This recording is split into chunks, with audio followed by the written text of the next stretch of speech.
In the beginning was the Word, and the Word was with God, and the Word was God. He was in the beginning with God. All things were made through him, and without him nothing was made that was made. For God so loved the world that he gave his only begotten Son, that whoever believes in him should not perish, but have everlasting life. For God did not send his Son into the world to condemn the world, but that the world through him might be saved.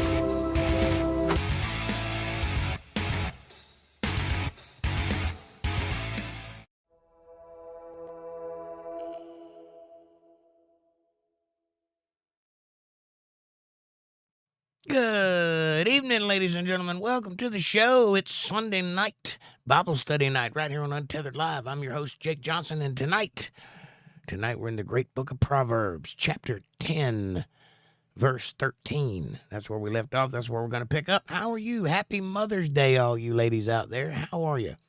Did all your children wash the dishes? I hope. Or at least bring you a card or something. Show their appreciation. It's good. It's a good day. It's a good day to celebrate motherhood amongst you mothers. It's not Mental Health Day. It's Mother's Day. Remember that. All right. Amanda's in the chat. She gets the gold star tonight, Amanda. Here's your gold star. She says, hi, chat. Good to see y'all. Happy Mother's Day. I hope everyone had a good weekend. Hiya, Jake. How are you tonight? Fantastic. As always, I got me a cup of coffee and a cigarette, and I'm ready to rock and roll. How about you? How's your day been? How's Mother's Day treating you? How does it feel to be loved universally?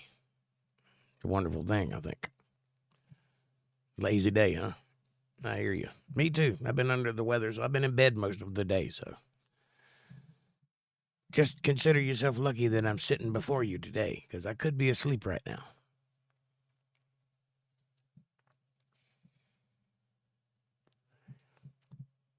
I got what's going around, allergies or something. I don't know what it is. I don't care what it is. It sucks and it causes a fever. There you go. And I will handle it like I handle everything else. One day at a time, one foot in front of the other, until I make it through.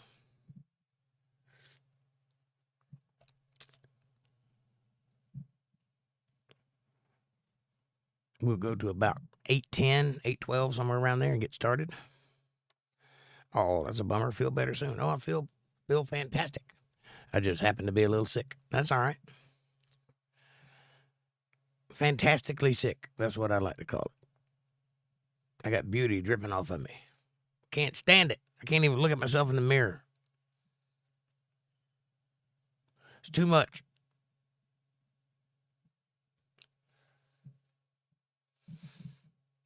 It has been a lovely day, though. Nice and sunny, I think. I was asleep most of the day. I don't care. Pretty sure it was sunny.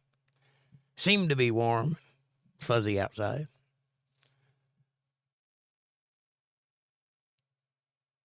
But not a good day for production. Not a lot got done today. But this is good. This is paramount. This has to be done. Every Sunday, whether I'm here or not.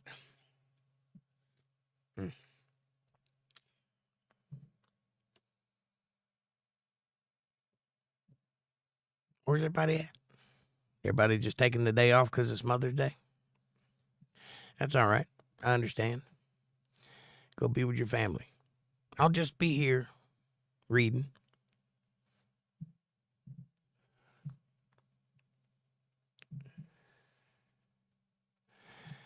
Amanda says, LOL, I don't know. Either my room is too dark to see. But either in that sentence requires another statement. Either my room is too dark to see, or either or, neither nor.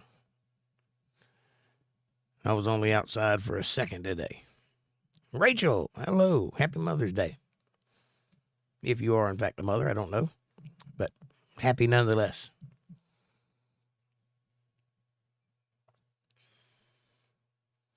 If you're not a mother, happy potential Mother's Day. No. The word either is a divider between two subjects. You either one or the other. You neither one nor the other. You have to have two. That's how that works. Either isn't it isn't an adverb. Rachel says, thanks. Nope, no children coming out of me. I hear you. Well, to each his own. There's always the auntie role. You don't have to make children of your own. You can help other people rear theirs. Always a good thing. English professor. Not even close. Just speak the language. That's all. Rachel says, I am an aunt, LOL. See? There's always a way. Community, that's the beautiful thing about community, is each person that involves themselves willingly into a community has a role. And everybody pulls together to make a cohesive community. So that's a beautiful thing. You have no motherly instinct? I don't believe that for a second. I used to think I didn't have any fatherly instinct until a couple of them showed up. And then I was like, all kinds of things happened that I didn't have any clue. I was feeling things I didn't even know were possible. So I understand that sentiment, but I assure you that it's in there. It might be buried deep, some stuff piled on top of it, but it's in there. I'm too unstable for myself, let alone with a child, right? Well, at least you know that. And a lot of people will have children despite knowing that. So at least you're understanding that it takes something to make a child's life worth having, and you're not willing to put yourself in that position. That's a good thing. Amanda says, I hear you, girl. And Rachel says, well, I don't want to test it and find out, right? Let's keep it buried. I hear you. Not everybody's made for kids. That's fine.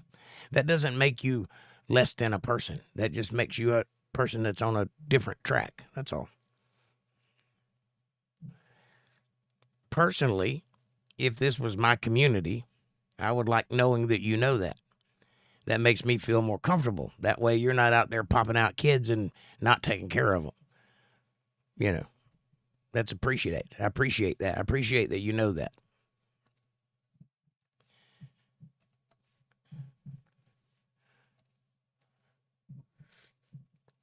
That being said, for those of you that may consider doing such a thing, children do not come with an instruction manual. There is no right way to do it.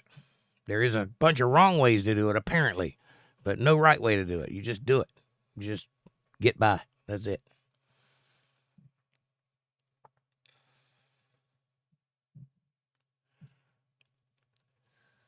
And each child is different. That's right. They're all different, and they're all the same. I mean, they have all children have basic same needs, but each one's personality varies. And that changes up the way you have to approach them. Like me, for example, I'm what you would call an unusual child. I was walking and talking before I was 10 months old. And you can ask anybody that was there. They'll tell you it's true. Walking and talking, and I'm not talking about babbling. I'm talking about pondering physics and philosophy and things like that. Not really, but I was talking full sentences for sure. And my parents never had a clue what I was up to. I was always miles ahead of them and out in left field somewhere thinking about something random. I commend them for getting me this far. I don't know how they did it.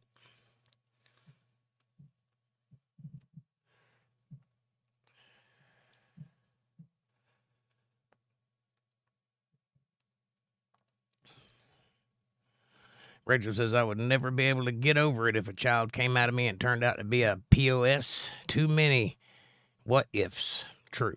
I understand. And you don't have time for that. I get it. I don't judge you for that at all. And unfortunately, a lot of them turn out to be POSs. And the reason for that is because a lot of people don't put any thought into their actions. They don't consider what comes from an action. You know, they just do. And they end up hooking up with the wrong person. I'm a firm believer that if you're looking for a wife, you're supposed to look for the qualities that you consider to be wifely and don't settle for anything less than that. If you do, you run the risk of being divorced. And if there's children involved, that just ruins everything. So, not always an easy thing to do, but it's worth thinking about before you do it.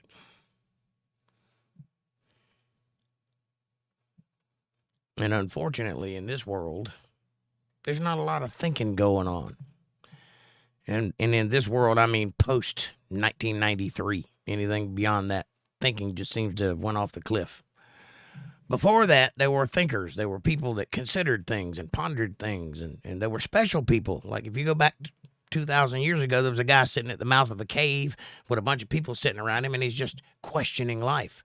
And they would listen to that guy because that guy had the wherewithal to think, even though they didn't. They don't have that anymore. Now the best you can hope for is Jordan Peterson or somebody like that. Jake Johnson, for God's sakes.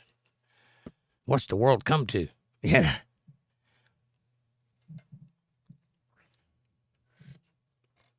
Come on now, Rachel. You going to deprive some lucky man from that winning personality of yours? You going to stop somebody from having the luxury and the pleasure of seeing your face every day? Come on now. You know you got some love in you.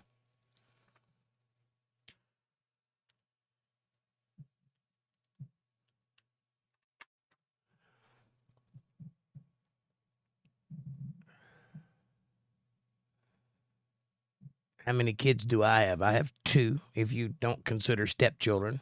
I have 2 stepchildren and 2 real children.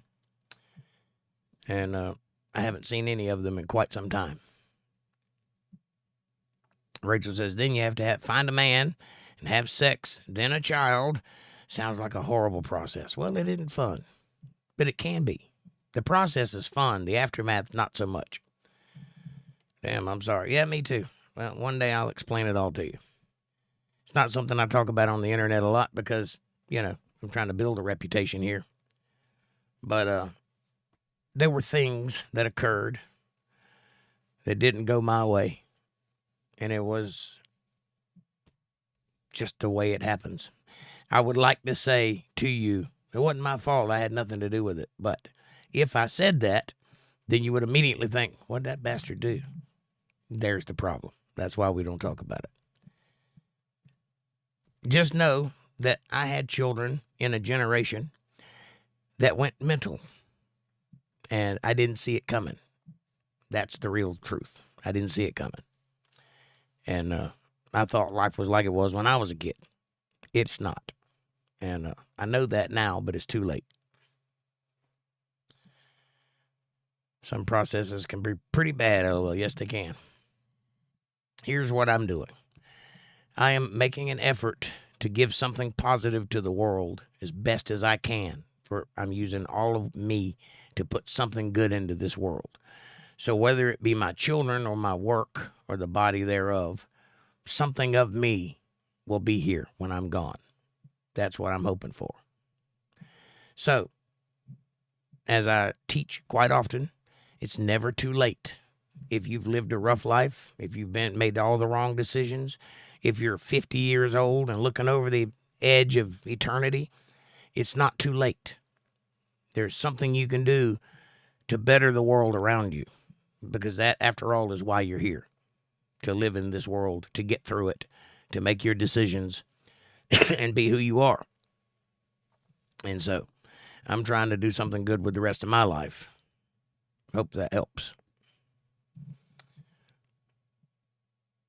Oh, you got stuffed animals in your dogs? Well, they don't require a lot of feeding, so that's good. Dogs do. Stuffed animals, not so much. I leave behind nothing. Well, that's not good. You should leave behind something. Write a book. Tell a story. Help a friend. Be trustworthy. Be somebody that somebody else can count on. Those are all good things, good qualities, good purposes in life. You don't have to do anything great. Some of you can't do anything great no matter how hard you try because you're just not interesting enough. Well, that's a reality, too. Channel Princess, Twilight Sparkle. Hey, I'm back to listen to you. Well, hey, Channel. Good to see you.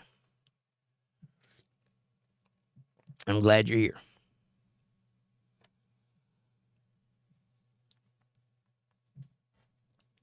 But, yeah, that's a reality, too, that maybe you just don't have the charisma to be a public figure or to do something great. Maybe you just don't have the smarts to do it. Maybe your job is to be a good plumber. Maybe that's what God put you here for. I don't know. I can't answer that because everybody has their own battle to fight. What I can tell you is that no matter what you do in this world, the idea should be to leave something for the future. That's the reason you're here. If you leave this world and then it forgets that you were ever here, what was the point? What was the reason in being here? I'm just bland. So am I. Look at, I've been doing this for 7 years. I can count on about 10 people to show up and watch me talk. See what I mean?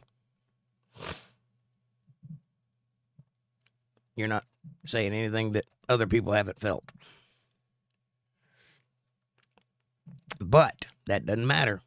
The message is true, and I try to put it out there. And that's all I can do.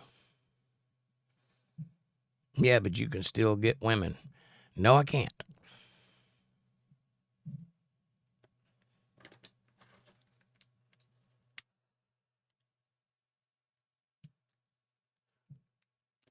If I enjoy having a knife stuck between my ribs, maybe. But, you know, I'm pretty much off the market.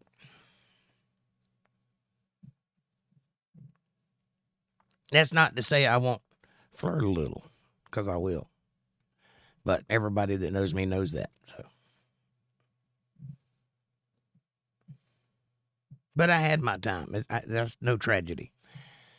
I was a young rock star most of my life. So, you know, I had that fun.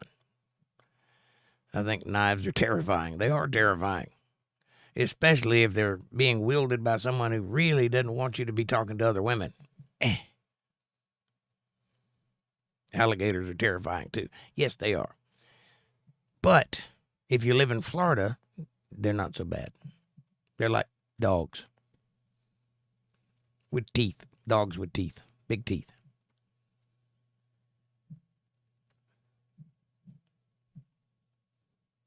I know this because I used to live in Florida, and I would oftentimes swim amongst the alligators. They look at me, and I'd look at them, and they'd keep their distance, and I'd keep my distance, and everything was fine. Alligators aren't what you got to worry about. Crocodiles are what you got to worry about. A crocodile is a man-eater. That's not an alligator. Alligator is just a lizard, a big one. Aubrey, welcome back. Alligators are just big cuddlers. They just look scary, right?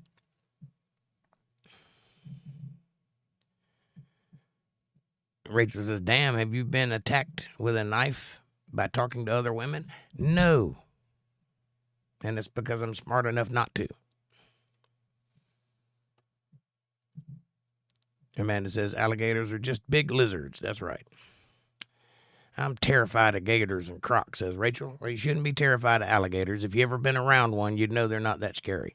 They're not even that aggressive. They're just big, scary.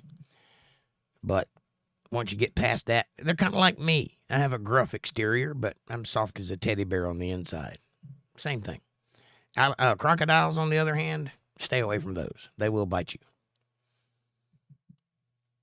Amanda says, hi, Aubrey. And Rachel says, nah, they are in my nightmares, LOL. I hear you. Channel says, big sharks are really scary. Yes, big sharks are terrifying. Aubrey says, I grew up in Florida, too. There you go. So you know what I'm talking about.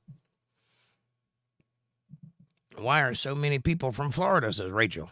I don't know. It's just the way it worked out, I guess. Amanda says, me too, Aubrey. I'm in Florida right now. And Rachel says, oh, okay. Every gator is like Jake. That brings me some comfort. There you go. Gruff and grizzled, but sweet as a teddy bear. Aubrey says, I grew up in St. Cloud, but I moved to Kansas. You went from one extreme to the other. Jeez. Amanda says, I'm 30 minutes from St. Cloud. Richard says, they will turn to dreams now. I hope so. I hope so. I hope you can tell that mean old alligator, you get back, alligator. Rachel says, St. Cloud, that sounds magical. Yeah, it does. Florida is magical. Flat, but magical. Very flat. Everything looks like the beach.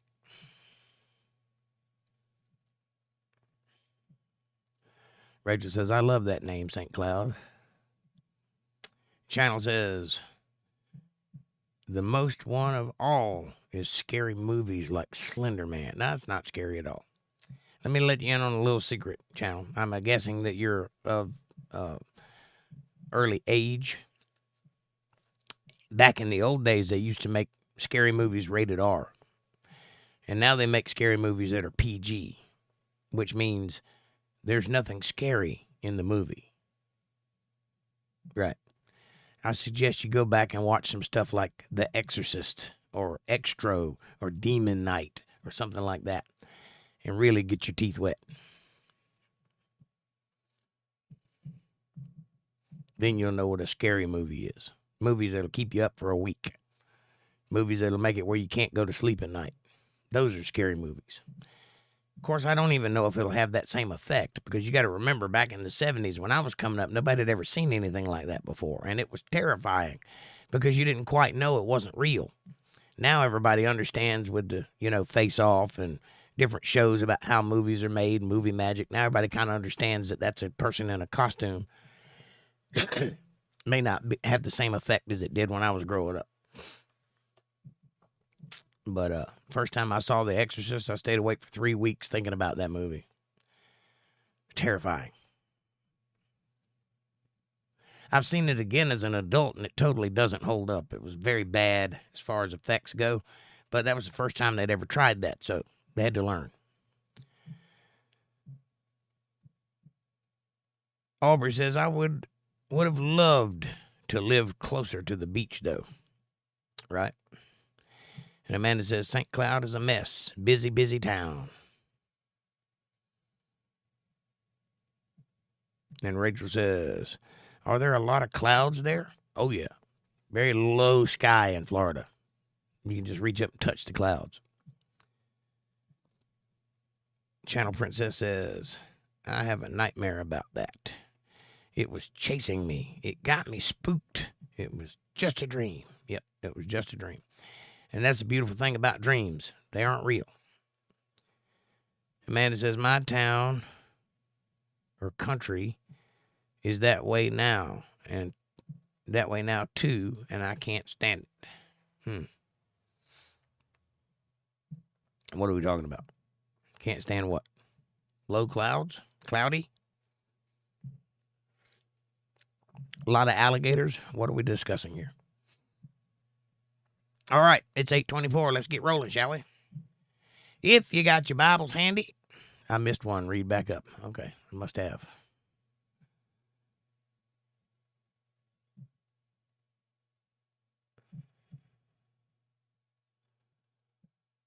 Oh.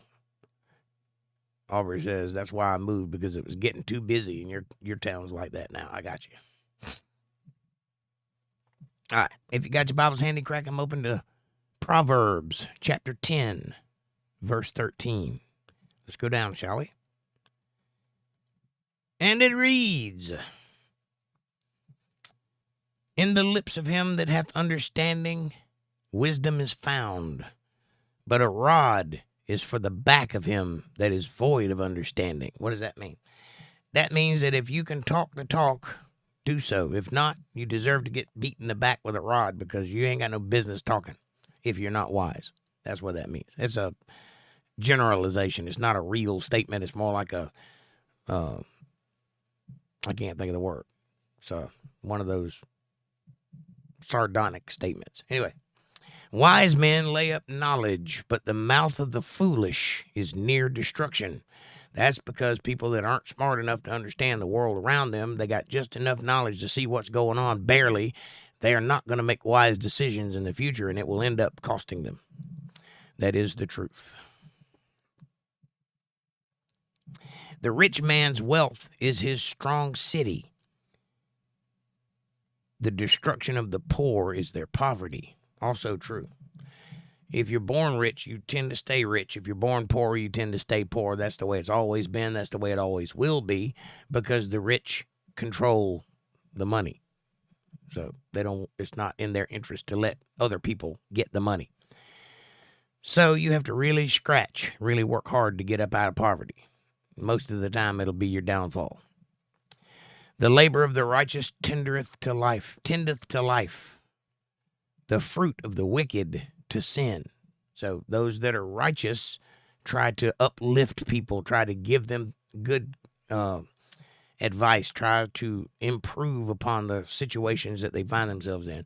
The wicked only encourage sin. And you can see evidence of this, say, rap songs. Think about what rap songs talk about. Think about what the message is. Take a rap song and adversely write down everything that's a message in a rap song, and then adversely watch a Untethered Live show and write down the messaging there and see what the difference is. And then you'll see clearly the difference between righteous and wicked. He is in the way of life that keepeth instruction. If you keep instruction, then you are living well. That means if I give you a list of things to do, you should do it. What does that mean? Why me? Not me. I mean anybody. If you have people that are instructing you in the way of living properly, you should do those things. If there's a person that cares enough about you to tell you how to get healthy, and they give you a prescription of how to get healthy, you should follow it. That puts you in the way of life. That puts you in a living position, because those that stay still tend to stay still. If you are in motion, you tend to stay in motion. That's just the way physics works. I said that wrong, but you got the idea. But he that refuseth reproof erroreth. Those that will not let someone chastise them are in error. If you're too good to get your tail chewed out, you are in error. Oh, what happened? Hang on, I lost my place. Here we go. All right. He that hideth hatred with lying lips, and he that uttereth a slander is a fool. If you're running around talking about people behind their back and that's all you seem to get any pleasure out of, you are, in fact, a fool. You shouldn't be that kind of person. Live in your own life. The old folks used to say, sweep off your own back porch before you go looking at somebody else's. That's the way it is. In the multitude of words there wanteth not sin, but he that refraineth his lips is wise. The person that does all the talking is probably the one that's guilty of the most. But if you keep quiet, walk softly, carry a big stick, chances are you'll find wisdom a lot more conducive to your life. The tongue of the just is a choice silver. The heart of the wicked is little worth. That's obvious. The lips of the righteous feed many, but the fools die for want of wisdom. They want wisdom, they just don't have any idea how to go about getting it because they're foolish. And foolishness always tends towards the bottom of the barrel. The blessing of the Lord, it maketh rich, and he addeth no sorrow with it. If you follow the instructions of the Lord, you will in fact be rich, because rich has nothing to do with money. It has to do with wealth of self, wealth of spirit, wealth of family, wealth of prosperity. All of those things has very little to do with money. Money cannot make you rich. You can have all the money in the world. You won't be happy unless you can find a reason to be happy. Money will not buy you happiness. That being said, I must conject the opposite of that thought is that those who say money can't buy you happiness has never bought a ski-doo before, a sea-doo, But you ever seen anybody frowning on a jet ski? It's impossible. Try it. Money can't buy you happiness, but it can buy a jet ski. Moving on.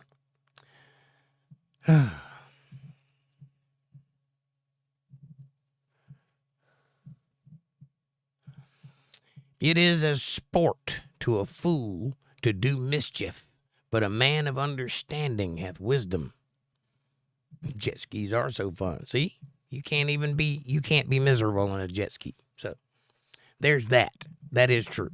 But that doesn't fulfill you spiritually. The fear of the wicked, it shall come upon him, but the desire of the righteous shall be granted. If you are righteous, your desires will be granted. Why? Because you desire righteous things. And that's the goal, to be righteous, to have good in life. And if you work towards that, you will have it. But if you're wicked, you'll just be afraid all your life. You ever seen the faces of a billionaire? Just go and look. Get on Google and go Google the 5 most richest people in the world and look at their faces. Go look at all the photographs of them, any random situation that they're in, and look at those photographs and tell me what you see. Those people are terrified. Those people are not happy. They are not peaceful. They are not loving. They are terrified. Why? Because all they can think about is that money and where it's going and who's got their hands on it, what's coming for me over here and what's going to happen over there. There's no way to live. A little money's good. A lot of money, bad. Always. I don't know a single rich person that hasn't done something wicked to achieve that level of richness. As the whirlwind passeth, so is the wicked no more. But the righteous is an everlasting foundation. When you build something on righteousness, it stays built, and it grows from there. The foundation of it is forever. But if you build on wickedness, it'll crumble on you, maybe in your lifetime. That's just the way it is. Channel says you're doing a great job. Thank you. I appreciate that. Rachel says, preach. As vinegar to the teeth, and as smoke to the eyes, so is the sluggard to them that send him. Yeah, bitter and sleepy. Sluggard ain't a good thing to be. If you can't get it up, the energy level in your body, and go do the thing that you're set out to do, you are a sluggard. And a sluggard will have a rough life because they can't get up and get it done. That afflicts a lot of people.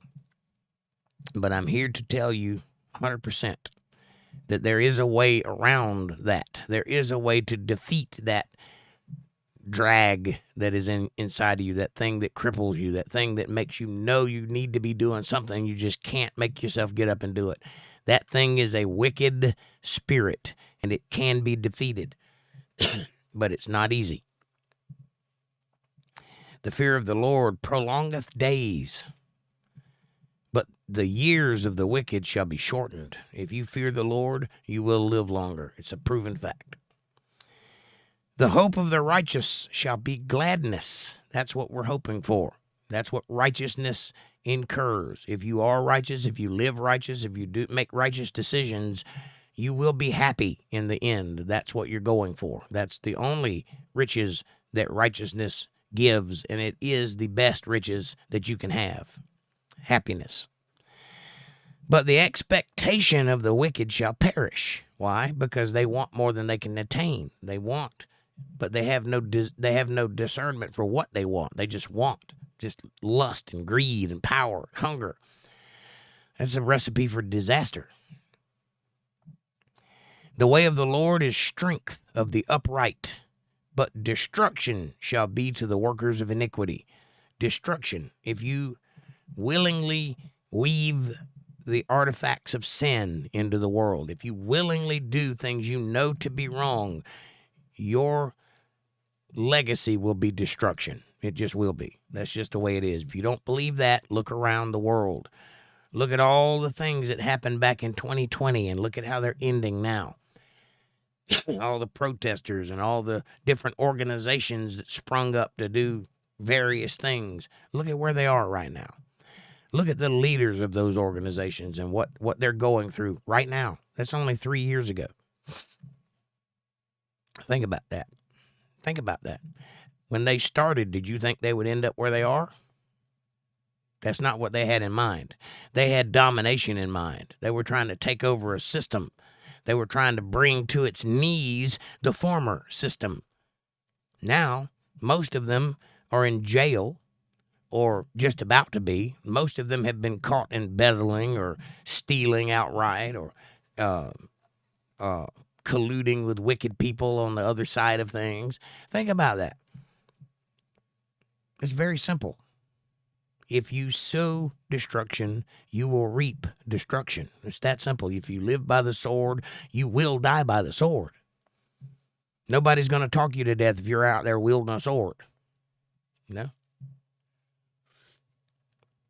Righteousness shall never be removed, but the wicked shall not inhabit the earth. They will not succeed. They will not make it to the end of things. The mouth of the just bringeth forth wisdom, but the froward or the downward turned or the depressed tongue shall be cut off. In this instance, the word froward is talking about people that talk badly, that spread rumors and lies and wicked things. The froward, the downward turned.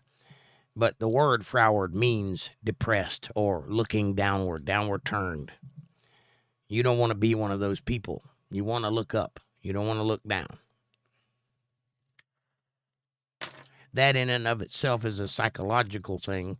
If you walk around looking at the floor all day long, you're not very confident. It's psychological. It's a psychological symptom. It's a symptom of being depressed. Hold your head up and your shoulders back. Walk with purpose. Walk with pride. That will change you internally. It'll change your programming. You got to start somewhere. My confidence is in the negative, says Rachel. Yes, that's exactly what I'm talking about. You are, in fact, froward. But you can fix that. You've done the first step. You've come here. You've come to be around people that will lift you up. That's the first step.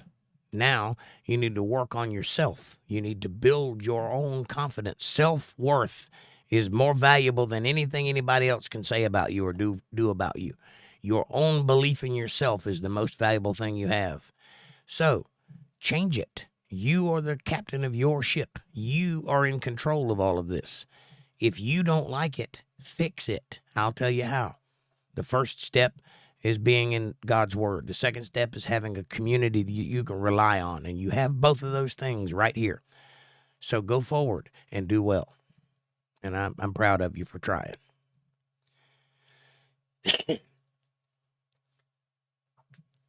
That's right, Rachel. This ship ain't going to sink anymore. That's right. You keep that in your mind. Write it down on Post-it notes and stick it all over your house if you have to. You keep that thought in mind.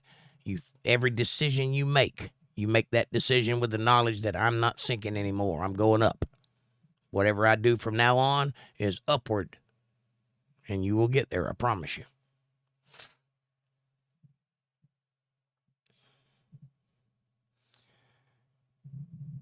The lips of the righteous know what is acceptable, but the mouth of the wicked speaketh frowardness. Those people that complain all the time and all they got to talk about is negative things and they never say anything positive. Those people, my mama used to say, count your blessings, not your curses. See what's good about your life. Wake up in the morning and make a list of the good things about your life every day. Don't focus on the negative because that is the mouth of the froward speaker. And you don't want to be that.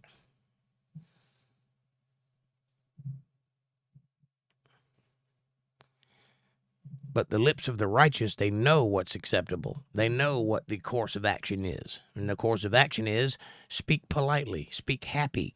When you are greeted, when somebody says, hey, how you doing today? Oh, well, it's been a rough day. I've been sick all day, and I got to pay my light bill. Nobody on earth wants to hear that. What they want when they say, hey, how was your day? They want to say, oh, my day is fantastic. It's beautiful. That's what they want. It's a simple gesture of, hey, I'm doing good. How are you doing? Good, good. And then move on. That's what they want. Think about that. A false balance is an abomination to the Lord, but a just weight is his delight. What does that mean?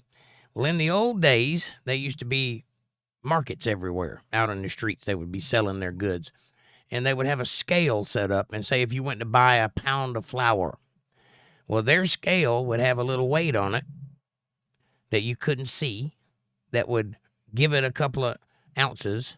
So when they measured out a pound of flour, you weren't getting a pound of flour. You were getting less than a pound of flour, but it would read a pound on the scale, so you would be happy and walk away none the wiser. Well, that adds up over the day, and pretty soon you've earned a couple of pounds worth of money that you didn't have to give out the pound of flour for. God don't like that. That's called cheating. If I pay for a pound of flour at market price, fair market price, then I should get a pound of flour. Exactly. No more, no less. That's called fair business, and that's what he's referring to here. It's God's delight when you deal fairly with people. But if you deal wickedly, if you're trying to get something for nothing, if you're trying to get away with something, you're not doing God's work. When pride cometh, then cometh shame. But with the lowly is wisdom. What does that mean? Well, in this case, pride is talking about being too big for your britches, self-worth to the point of idiocy. It is good to have value in yourself. It is good to be proud of your work. But that's a different kind of pride. That's the kind of pride where you didn't earn that pride, but you feel it nonetheless. And that kind of pride is the same kind of pride that Satan felt when he thought he was going to take over heaven because he was better than God. Not a good pride. And pride comes before the fall always. Pride is the reason you fall. You get too big for your britches, as my mama used to say. You get too big for your britches and you're going to end up biting off more than you could chew. That's how pride gets you. The integrity of the upright shall guide them, but the perverseness of the transgressor shall destroy them. And that's evident in everything we see going on today. Integrity of uprightness will guide you out of the danger, out of the trouble, out of the calamity. But the wicked, they seem to thrive in it. They seem to want it all around them. Look at what's going on in schools right now. They are actively destroying relationships with families in favor of this ideology that's being pushed around the world. That is actively perverseness destroying the family. But if you have integrity, if you don't allow that, the family can survive. Riches profit not in the day of wrath, but righteousness delivereth from death.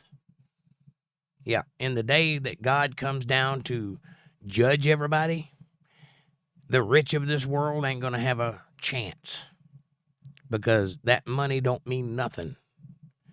But it's your righteousness, it's the good in your heart that will deliver you from the hand of death. But your money, that's not going to do it. And I'm not suggesting you shouldn't have money. Everybody needs money. Everybody wants money. Just don't let it be the paramount thing in your life. Know that there are other things than money. There are other causes than richness. There are good things in the world, good things that matter. And those are the things you'll be judged on. The righteousness of the upright shall deliver them, but transgressors shall be taken in their own naughtiness. Obvious. Whatever it is, the wicked that they're doing, that's the thing that will destroy them. When a wicked man dieth, his expectation shall perish, and the hope of the unjust men perish. Meaning whatever it is they were working on, it goes away when they die. The righteous is delivered out of trouble, and the wicked cometh in his stead. A hypocrite with his mouth destroyeth his neighbor, but through knowledge shall the just be delivered. Well, there's a lot of people out there trying to destroy their neighbor because they're jealous or they're greedy or they want what they got or whatever reason.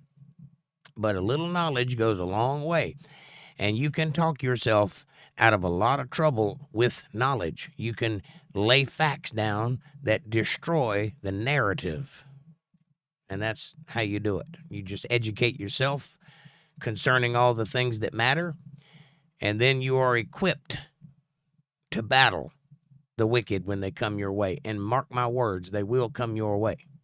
You are not exempt from all that's going on in this world. You can't hide from it. You can't get away from it. It's going to come for you.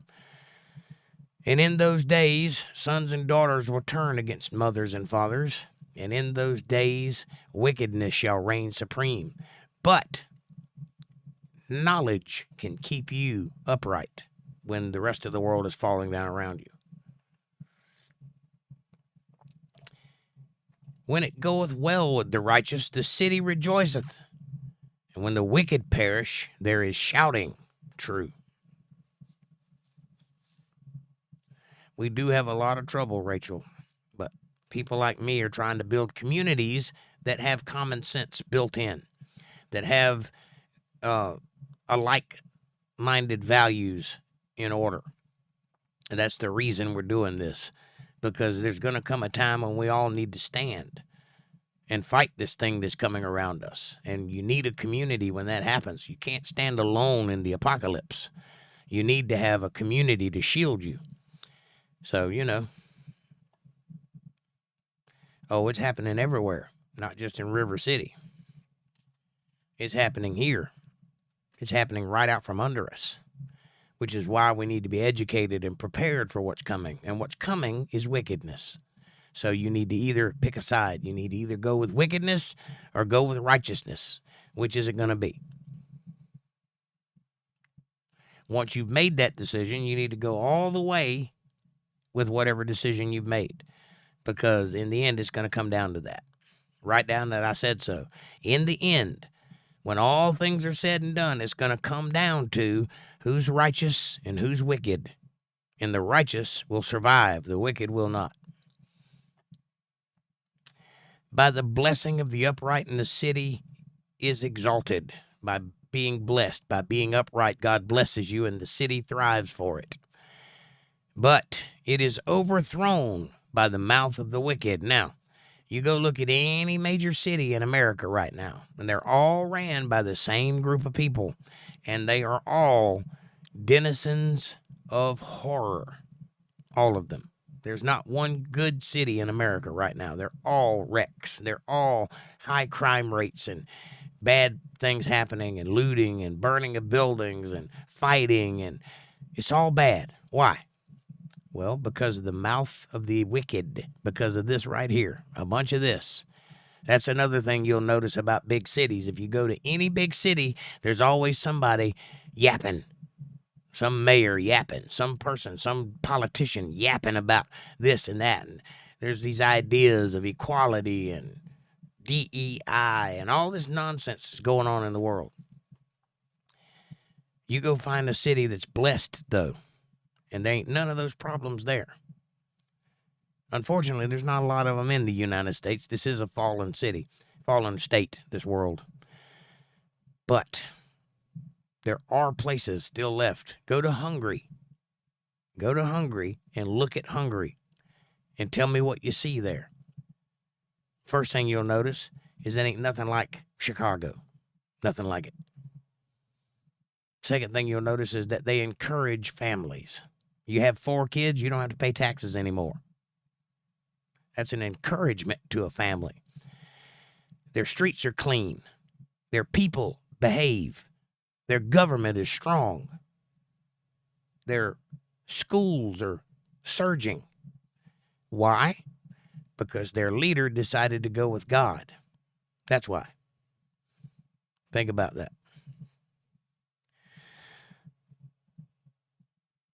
He that is void of wisdom despiseth his neighbor, but a man of understanding holdeth his peace. Obviously. I say that a good neighbor is one I don't recognize. That's my opinion. I like it. I like it because it ain't none of my business what they're doing, and it ain't none of their business what I'm doing. And as long as we have that relationship, we're fine. Now, if they need to borrow a cup of sugar, I'll give it to them. If they need me to cut their grass, I'll do it. If they need me to watch over their property while they're out of town, I'll do it, and vice versa. But I don't know those people, and they don't bother me, and I don't bother them. That's a good neighbor. That's wisdom. A bad neighbor, somebody that has no common sense, will be all up in your business, will be complaining about every little thing you do, bitching at you about the fence or whatever. It's not a good look. Leave your neighbors alone. Be wiser than the serpent. Pick your battles. A talebearer revealeth secrets. That's somebody who talks nonsense, somebody that can't keep their mouth shut, a talebearer. They reveal secrets. But he that is of a faithful spirit concealeth the matter. You keep your mouth shut. You do what's right for your group. Where no counsel is, the people fall. But in the multitude of counselors, there is safety. What's a counselor? Well, a counselor is the person who runs the show. They make the decisions. They do the thinking for the rest of the people who are under them. And when you have that, you have safety. If you just let everybody do whatever the heck they want to do without any control whatsoever, you have chaos. I personally believe in a small government, but a firm government. I don't like a bunch of bureaucracy, but I like the fact that there is a government.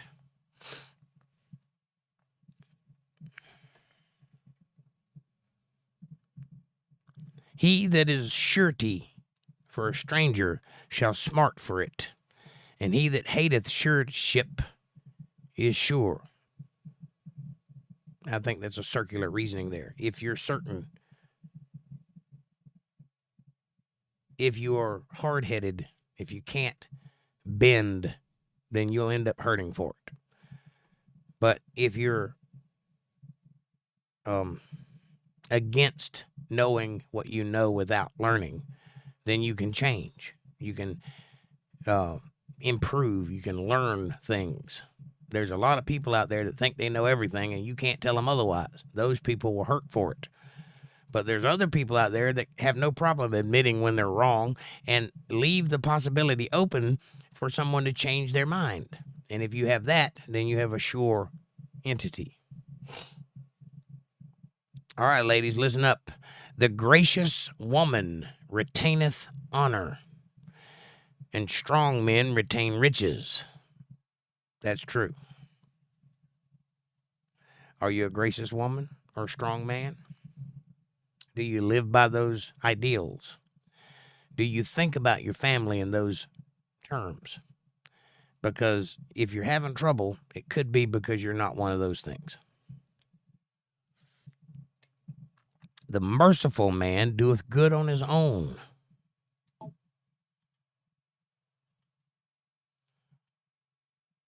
Uh-oh.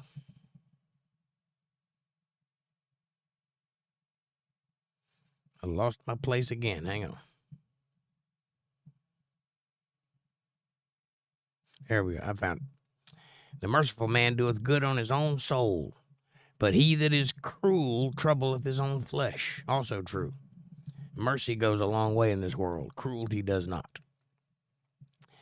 The wicked worketh a deceitful work, but to him that soweth righteousness shall be a sure reward. If you keep your head down, your nose to the grindstone, you will make it out on the other side with a reward. As righteousness tendeth to life, so he that pursueth evil pursueth it to his own death.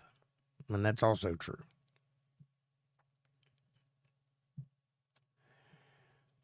They that are of a froward heart, or a downturned heart, are an abomination to the Lord, but such as are upright in their ways are his delight.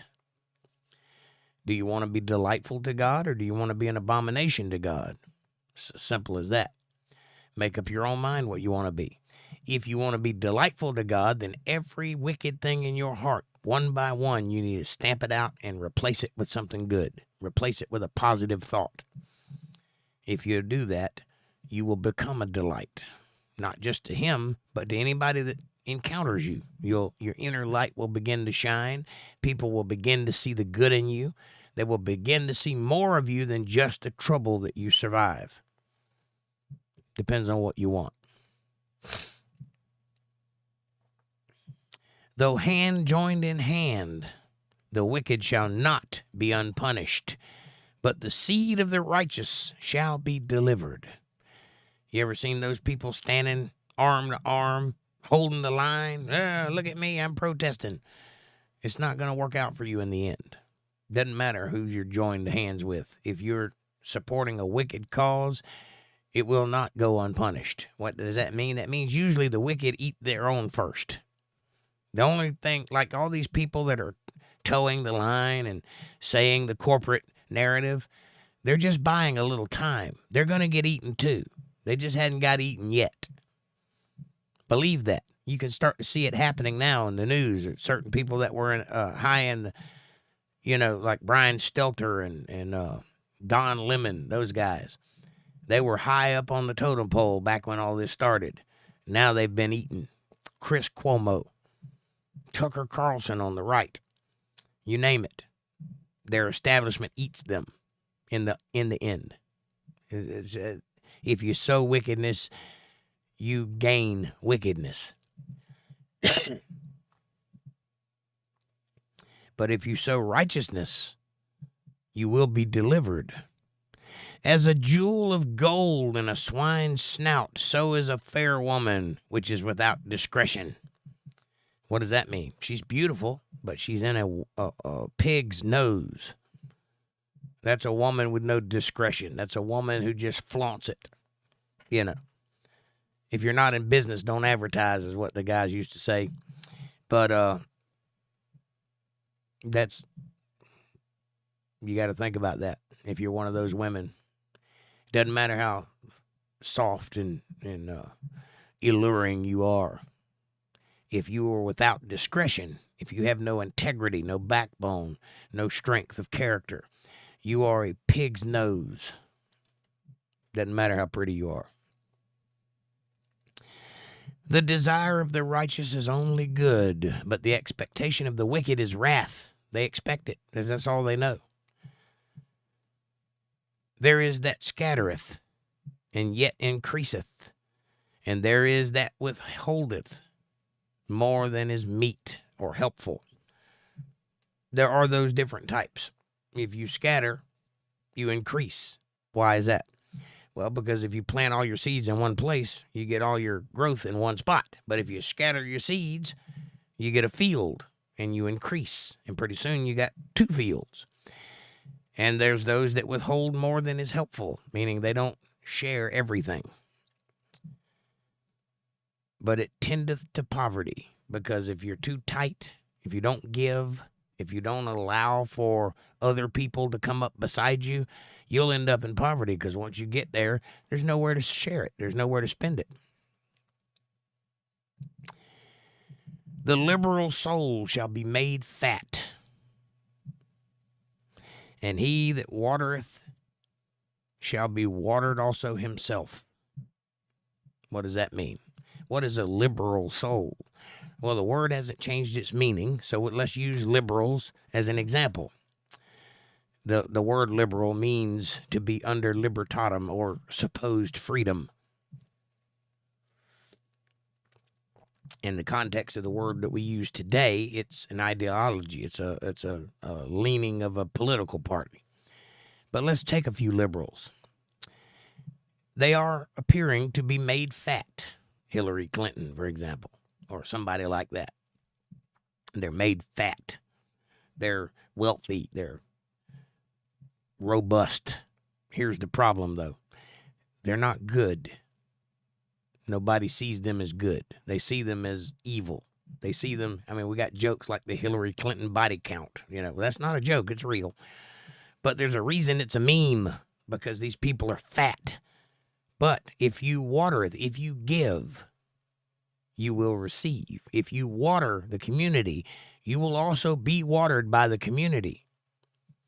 And you can apply that to any part of life, whether it be giving monetarily or giving time or giving effort or just teaching the young or just being a person that other people can count on. Be there when you're needed, that kind of thing. You can apply this to all portions of life. If you give, you will also be given. But if you are made fat, you'll just lay there in your blubber. That's all you got. He that withholdeth corn, the people shall curse him, but blessings shall be upon the head of him that selleth it.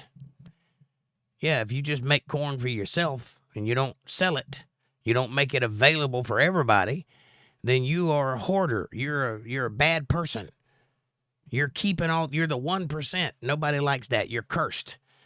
But if you sell it at a fair price and let everybody else get their share of it, then you're blessed for it because you make a living, you make a good earning, and other people are fed and everybody's happy and they look to you like you are the blessing of their life, even though they paid you for the service. It's very smart how that's worked out. He that diligently seeketh good procureth favor, but he that seeketh mischief, it shall come unto him. If you look for good, you'll gain favor. But if you look for bad, you'll get bad. He that trusteth in his riches shall fall, but the righteous shall flourish as a branch. That's because there's more to life than money. I'm not sure how I feel about this reading. Well, I hope you feel enlightened because this reading is thousands of years old, and it has been right the whole time. So hopefully you can learn something from it and better your status in the world.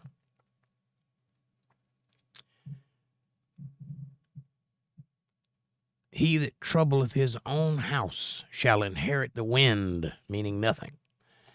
And the fool shall be servant to the wise of heart. That's obviously true. The fruit of the righteous is the tree of life. What is that? The fruit of the righteous is a tree of life. Where else have we heard of the tree of life? Clearly, that's a reference to Jesus because it is so in the Garden of Eden. It is so now. But more than that, it is the eternal life that you're getting for being righteous. And he that winneth souls is wise. I guess I'm wise because I'm winning souls and shaking babies or something.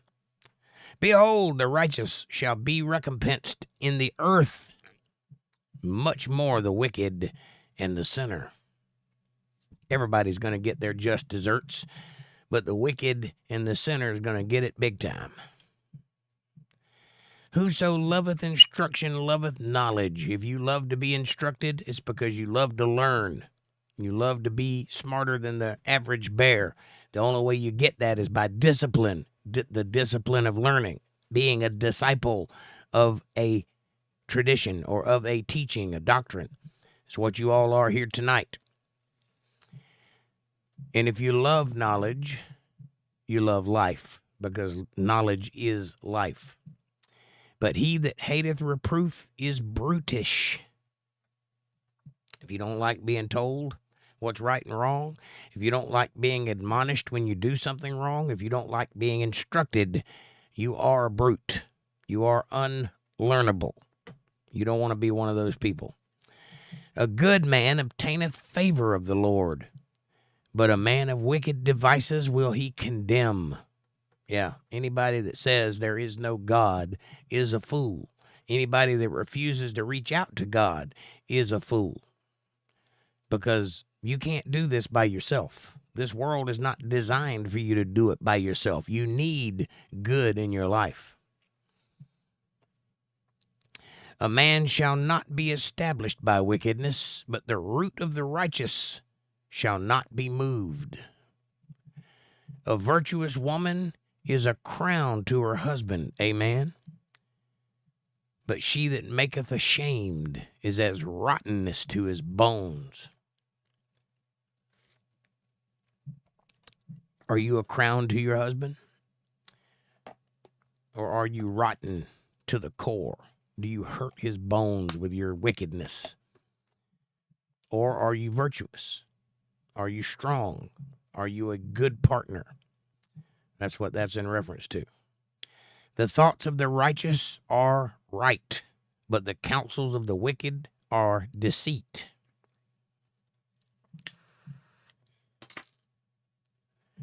The words of the wicked are to lie in wait for blood, but the mouth of the upright shall deliver them from that wicked person lying in wait for their blood.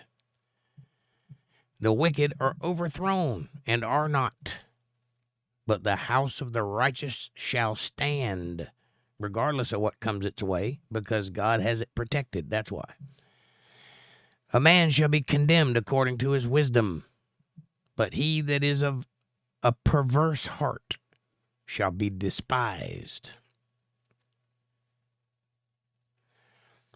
And he that is despised and hath a servant is better than he that honoreth himself and lacketh bread. Yeah, that's better because you're of a higher status. It's not good, but it's better than being alone and thinking too highly of yourself. A righteous man regardeth the life of his beast, but the tender mercies of the wicked are cruel. Do you have beasts? Do you have beasts of burden? Do you consider them a life form that you take care of? Do you think about their well-being? Because that would make you righteous and regard that life. But a wicked person will just beat their animals and force them to do all the work and not care whether they're healthy or sick. Tender mercy, that's where it's at. He that tilleth his land shall be satisfied with bread, but he that followeth vain persons is void of understanding. That means to work for your family. Build your life in your little portion of the world, and you will be happy with the work and the satisfaction of what that work gains. But if you go out into the world following vain people and try to get big in the world by doing all kinds of wicked things, you are void of understanding. You don't understand what life is all about because it doesn't matter. Those people are few and far between. There are some people that make it big and have a face, but you're not it. You're the guy that should be tilling your ground and working at home to build your life up. And if you'll do that, then there's time for the other thing. But first, take care of what's yours. The wicked desireth the net of evil men, but the root of the righteous yieldeth fruit. The wicked are casting nets trying to get fed. They're looking everywhere to get food. But the righteous, they bear fruit. That means they're already fed. They don't have to look for it. It's already there. Because they're righteous. They made good decisions. They made heartfelt decisions. They considered the other people. The wicked is a snare by the transgression of his lips, but the just shall come out of trouble. They might get into trouble, but they'll get out of it just like they got in it. A man shall be satisfied with good by the fruit of his mouth, and the recompense of a man's hands shall be rendered unto him.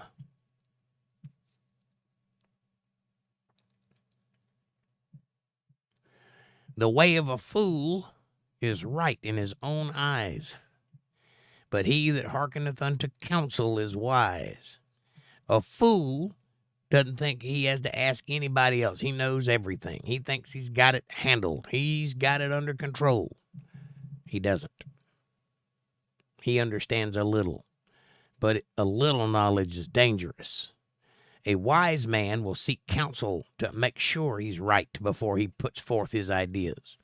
A wise man will have conversations with people and consider things. That's wisdom. Just thinking you know something because you figured something out and you heard something that you remember, that don't make you wise. The internet is full of people repeating things that they've heard as if it's their knowledge. That's called third-hand knowledge, third-generation knowledge. Very few of them have first-generation knowledge where they went and learned for themselves. Very few of them. And be weary of those people. Look for them. Look for the people, and you can hear it in their voice. If they can tell you where they got that information, that's a big start. If they just claim it to be true, chances are they're just repeating what they've heard, which is the same thing the scientists do, by the way. Somebody wrote something in a book, and they are repeating it because they had the wherewithal to remember it, but that does not make them smart. That's not wisdom. That's remembering. There's a difference.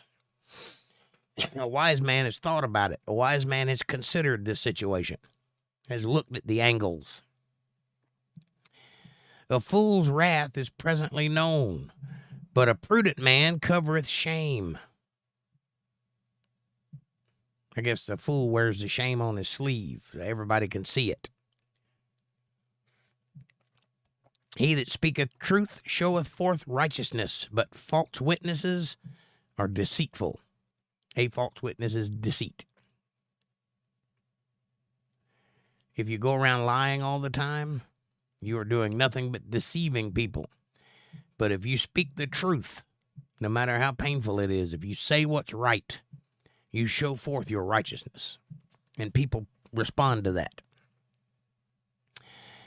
There is that speaketh like the piercings of a sword. The tongue of the wise is health. There are people that say things to you that cut right to the bone. They cut you to the core. They're wicked in their deliverance. But a righteous person will heal you, will tell you things that will benefit your soul, that will lift you up, that will make you feel better about who you are. That's wise.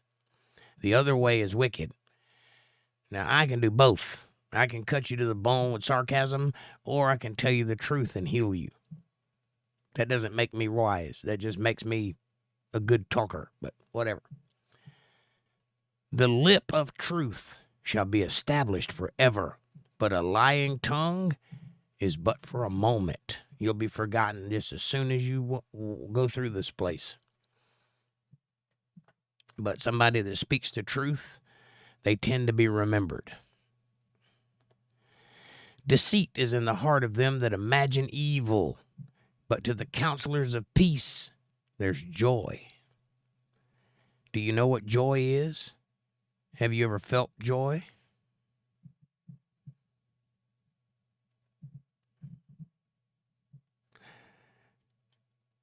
I have lost my place again.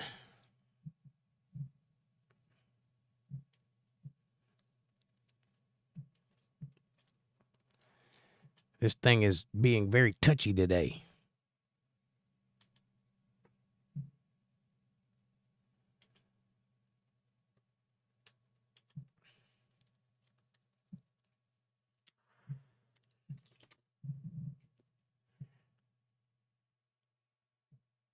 I think I found it.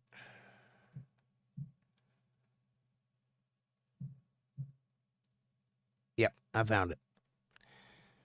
There shall no evil happen to the just, but the wicked shall be filled with mischief. Lying lips are an abomination to the Lord, but they that deal truly are his delight. Now, I know where I'm at, Amanda. It's just that every time I touch my computer, it jumps like 3 pages ahead, and I got to go back and find where I was. It's being temperamental today. A prudent man concealeth knowledge, but the heart of fools proclaim foolishness. Yeah, a prudent man will learn what he has to learn and make a life knowing what he knows, and if it's diligent, or if it's apropos, he will share that knowledge. But those that go around yapping about everything they know, sharing everything that they think, trying to make an ideology out of it, those are not smart people. The hand of the diligent shall bear rule, but the slothful shall be under tribute. You will be a slave if you are weak, if you are slothful, if you are unable to get up and go to work. You will end up being a slave. That is kind of what the whole thing is about. The whole welfare system is based on this idea.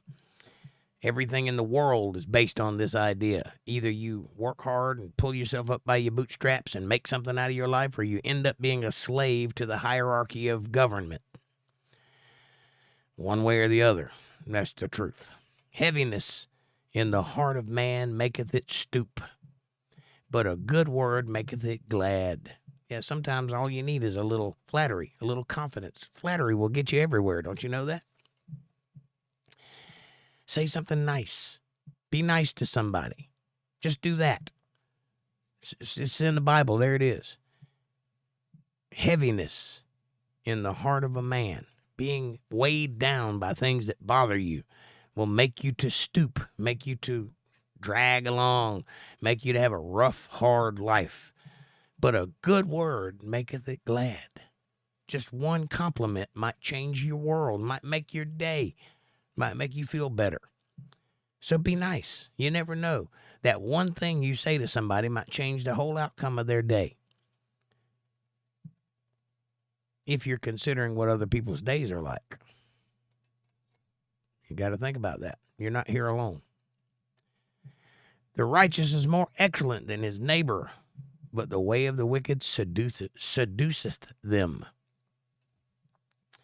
Yeah, a lot of righteous people have fallen to seduction of the wicked. Even some of the greatest ones. The slothful man roasteth not that which he took in hunting, but the substance of a diligent man is precious. What does that mean? It means if you didn't get out and hunt, you don't deserve to eat. That's what that means. The slothful man, the guy that didn't bother to go hunting and prepare for the winter, he didn't have anything to roast. He didn't have anything to cook. He didn't have anything set up, prepared. But the substance, the things that a diligent man has, are precious, because when he needs food, there it is. He just goes and gets it. That's the difference.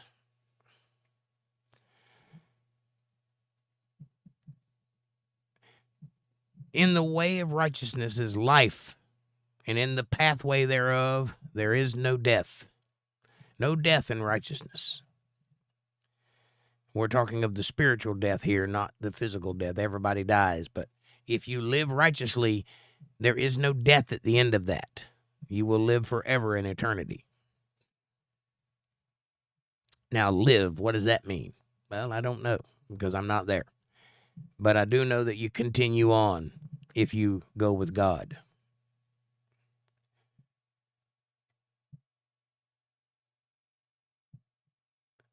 A wise son heareth his father's instructions, but a scorner heareth not the rebuke.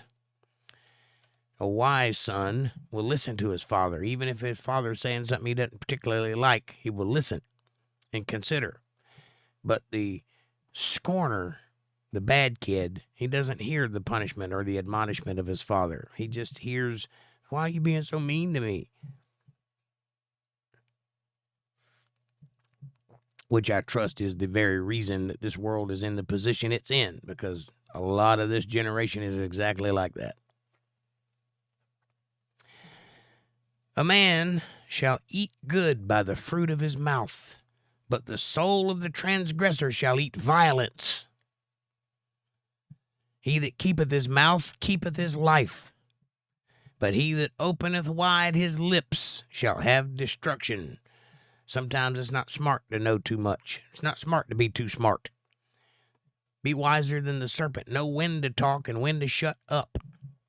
That's a very valuable thing to learn. Know when not to talk. Because if you talk too much, you'll end up condemning yourself.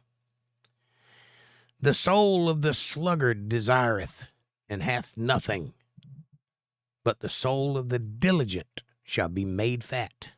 You got to get out and get it. That's the only way there is to it. You got to get up and go out there and do something and gain something, gain some ground somewhere.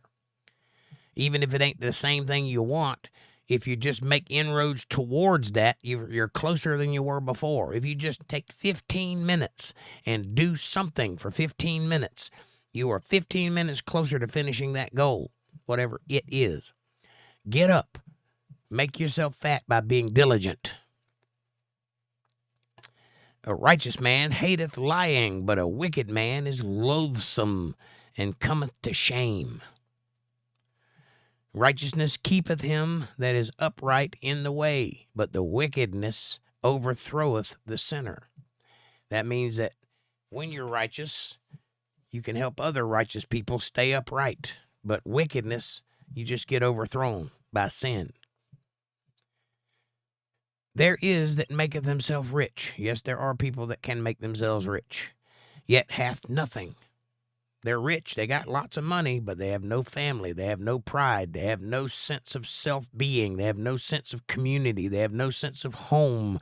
They have nothing. Money isn't everything. There is that maketh himself poor, yet hath great riches. Like this guy. I made myself the way I am by the decisions that I made to stay away from the things that I thought were costly to my soul. Therefore, I passed up on some record contracts. I passed up on some riches because I thought that the price was too high. I'm not ashamed of that. I'm happy where I'm at because right now I have the chance to be influential to many, many people. I wouldn't have had that chance if I'd have went the other direction. I would be rich, but I would have nothing. I'm happy about what I did. The ransom of a man's life are his riches, but the poor heareth not rebuke. The light of the righteous rejoiceth, but the lamp of the wicked shall be put out. True.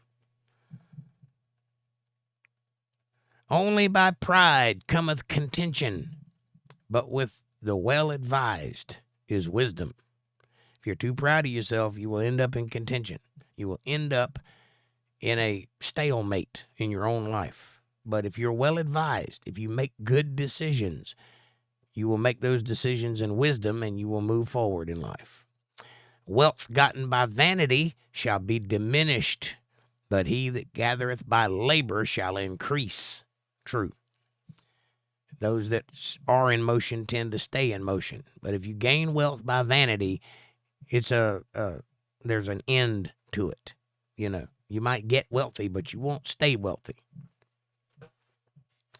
Dana, happy Mother's Day. Welcome. Come on in.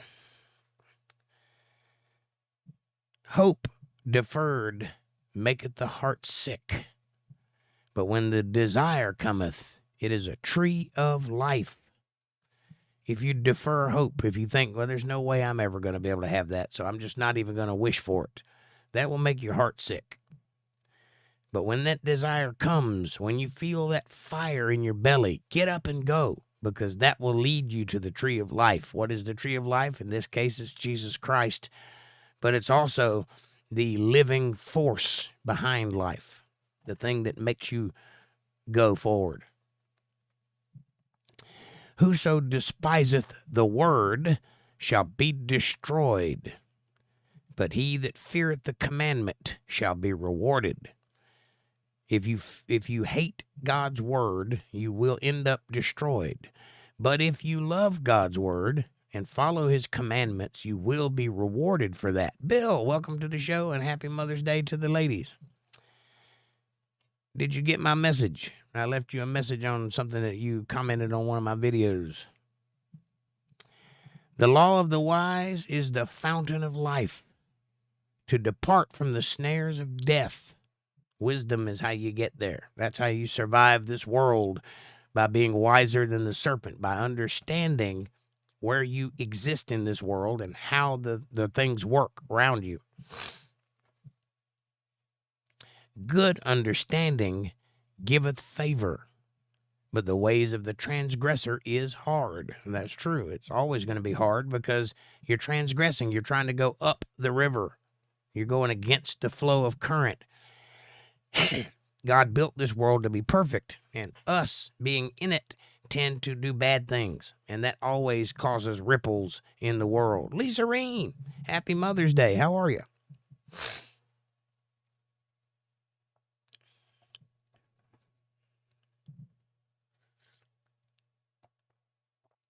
What a day. Oh, me, oh, my. Well, I hope you're having a good one, Lisa Reen. I'm glad you're here. Good understanding, having a good grasp of the world around you will give you favor in the world, and favor can change your life. One man's favor over you, if a person favors me, that can change my life. So you get with somebody bigger than you and cause them to have favor in you, and they can guide your life. Think about that. Just because a person likes you, they can do things for you that other people wouldn't do for you. Favor will change your life. Always be looking for favor. And give favor when you're the guy that's above the other guy. When you have more than you know what to do with, give someone else favor, because when you need to have favor, there will be somebody to give it to you. Every prudent man dealeth with knowledge, but a fool layeth open his folly. Every prudent man will deal with things one thing at a time and handle the situation, but a fool just goes around complaining about it all the time. They don't really do anything to fix it. A wicked messenger falleth into mischief, but a faithful ambassador is health. Poverty and shame shall be to him that refuseth instruction, but he that regardeth reproof shall be honored. You take it when you deserve it, and you know you deserve it, so you take it. Somebody's got to say something to you, they're only chastising you because they love you. You take it. And then you do the work to improve whatever it is they're chastising you about, and you will be honored for it. But if you show your butt because somebody has the gall to tell you how to do something, you're just bringing shame to yourself. The desire accomplished is sweet to the soul, but it is abomination to fools to depart from evil. They don't know any better. That's all they know is bad, so they stay in bad situations. Even if they could fix it, they won't, because they can't see beyond themselves to fix it. But when you desire something and then you get out and accomplish it, you get a sense of accomplishment. You get a sense of gratitude for the work that you've done and for the thing that you now have that you can be proud of because you did it with your own hands. That's sweet to the soul. Don't be the abomination of the fools. He that walketh with wise men shall be wise, but a companion of fools shall be destroyed. Well, pay attention to who you're learning from. My advice to you is to surround yourself by people that you know are smarter than you, and you will be smart too. That's just the way it works. That's the way it is. If you surround yourself with losers, my mama used to say, if you lay down with a dog, you're going to get up with a flea. Simple.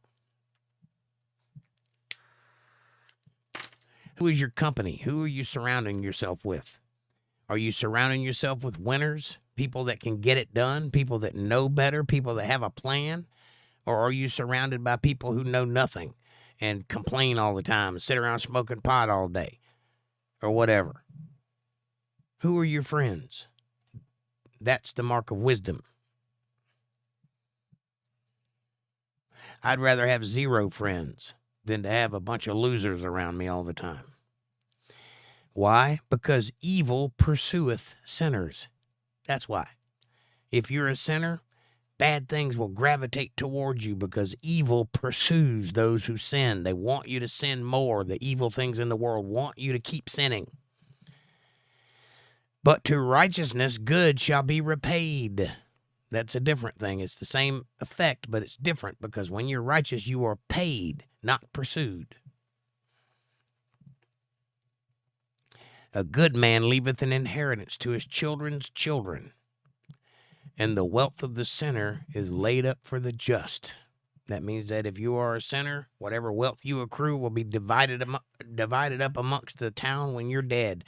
It will go to probate or whatever. If you leave an inheritance for your children, then you're doing something good because you're lifting their life up. And if you have enough to leave some for their children's children, you've done even better because you've put people into the future, which is what you're here to do. And you've considered what they're going to have to go through when they're in the future. Not everybody can do that. This isn't saying that you have to do that or you're not wise. It's saying that's a wise thing to do. Much food is the tillage of the poor, but there is that is destroyed for want of judgment. I think that's translated poorly. There is that is destroyed for want of judgment.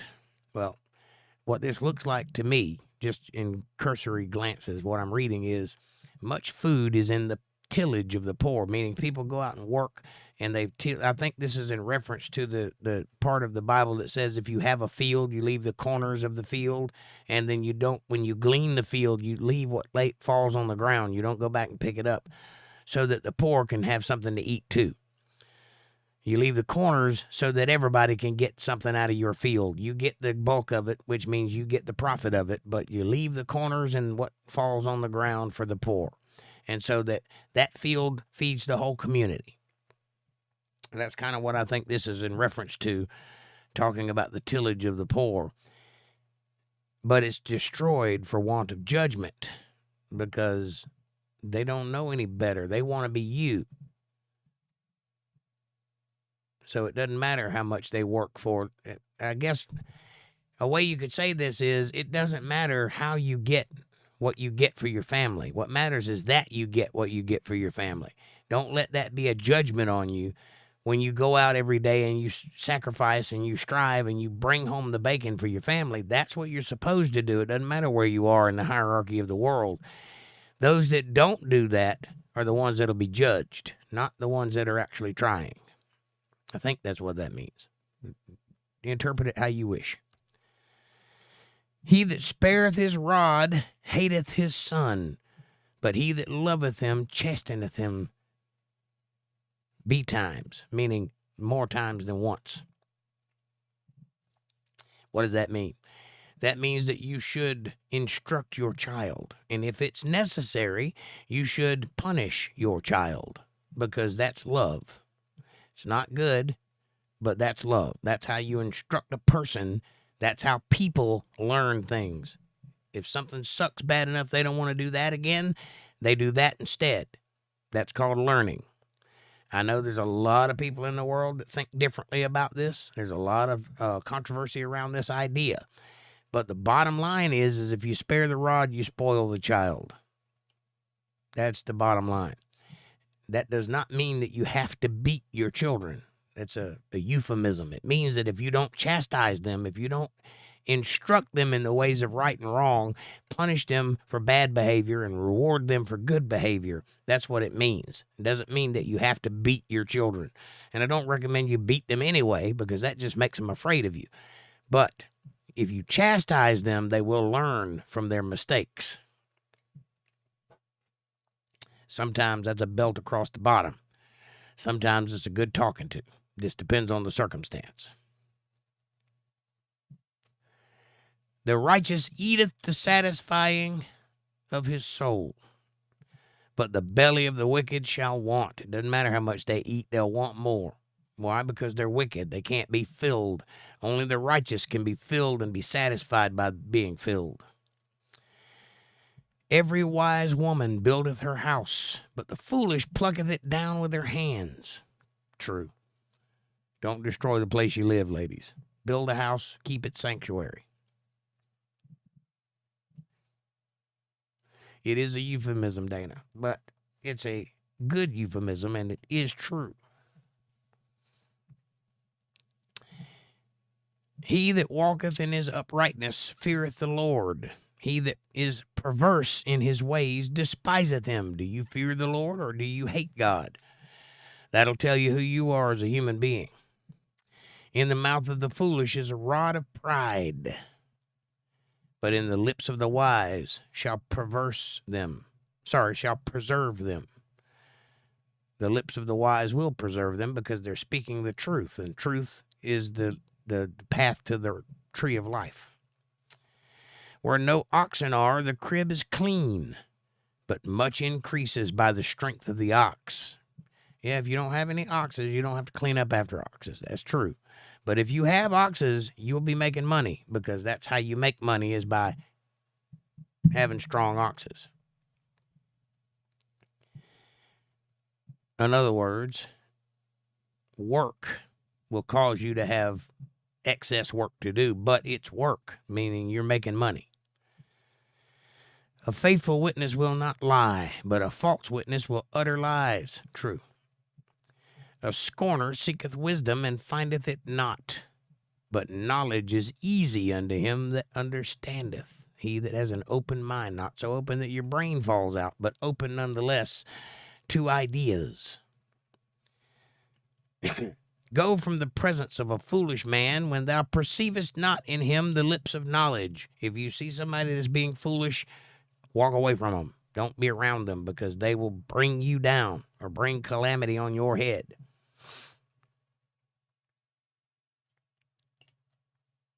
The wisdom of the prudent is to understand his ways, but the folly of the fool is deceit. Fools make a mock at sin, but among the righteous there is favor. You ever seen anybody be a sinner and then mock being a sinner? Yeah, you see that all over college campuses every day. It's not a good look. Being righteous means being wise, which means understanding, which means favor. The heart knoweth his own bitterness, and the stranger doth not intermeddle with his joy. Your heart knows your own bitterness. You know what's made you hard and coarse and jaded. And a stranger that is joyful will not share that joy with somebody that's bitter. That's why I said be nice. Let your inner light shine. Get rid of the negativity in your body. Replace that negativity with something positive. Because even though you have pain, even though your heart suffers, you can overcome it. Because love overcomes pain. Joy overcomes pain. If you're one of those people that can't feel joy, I strongly suggest you start looking into it, because it's not going to be a good life for you if you don't. The house of the wicked shall be overthrown, but the tabernacle of the upright shall flourish, and it always will. Bad things don't even come near tabernacles of righteousness. Why? Because they're protected by God. There is a way which seemeth right unto a man, but the end thereof are the ways of death. Yes, there are things that seem right, evolution. They sound right. They make a good case for it. But a little wisdom will teach you that those things are not right, and they will lead you nowhere but to downfall. A good example of that is they've been saying for the last 200 years that evolution is the way of science. Without that, they can't have science. Explain to me how evolution caused the iPhone to be made. And for that matter, how evolution has been a part of any part of science, any field, name it. And explain to me how evolution led to that. It didn't. Not at all. Not even a little bit. It's because it's a lie. It's not true. It's a very deliberate intent to remove God from academia. That's its purpose, and it will lead you to downfall. If you follow that rabbit hole, it leads nowhere but to more death. Righteousness is wisdom. That's where we're going to stop for today, ladies and gentlemen. We'll pick up tomorrow night, 14:12. Man, what a fantastic, intense read that was tonight. I hope it touched your heart. I hope it causes you to consider the world around you. I hope it causes you to reach out with both hands to your Father and ask Him into your life. Be part of the conversation with God. And won't you please do me a favor while you consider these things and hit that subscribe button and press the bell icon so you get notifications of when I'm going to be online and when my new videos drop. Share this video with somebody you love. Better yet, share it with somebody you don't love. Bring them into the family. Make a part of the fold. Be part of their solutions, not part of their problems. Leave a comment down below. Let me know what you're thinking about. Question me, curse me, bless me, challenge me, confront me, conform with me, drink my Kool-Aid. Make your own Kool-Aid. As long as you're thinking critical, that's what I want. Critical thought coming from that brain of yours. And hey, if you love God and you love what I'm trying to build here, you can see the value of it, and you'd like to help out, consider a super chat. It's in the chat box there. You can show a little love that way, or you can consider joining the channel. That might be an avenue for you. Or if you want to get more in depth and support the channel in a bigger way, you can go to paypal.me/jakejohnsonband. Or if you're a Cash App user, you can go to $JakeJohnsonBand. Every little bit helps. It's a win-win. It's a blessing to me. But it's a blessing to you too, because as I've said many times, we live in a reciprocal universe. If you give, you will receive. If you water, you will be watered. That's how it works. I will do everything in my power to be worthy of that contribution, and I will answer all of your questions and comments as I do right now. How was that? Did you learn anything? Do you feel enlightened? Do you feel like that was a positive Mother's Day type message for the people of the world? I hope so. Let's go up and chat and see what I missed.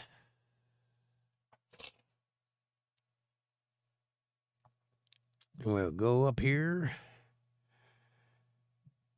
Da-da-da-da-da.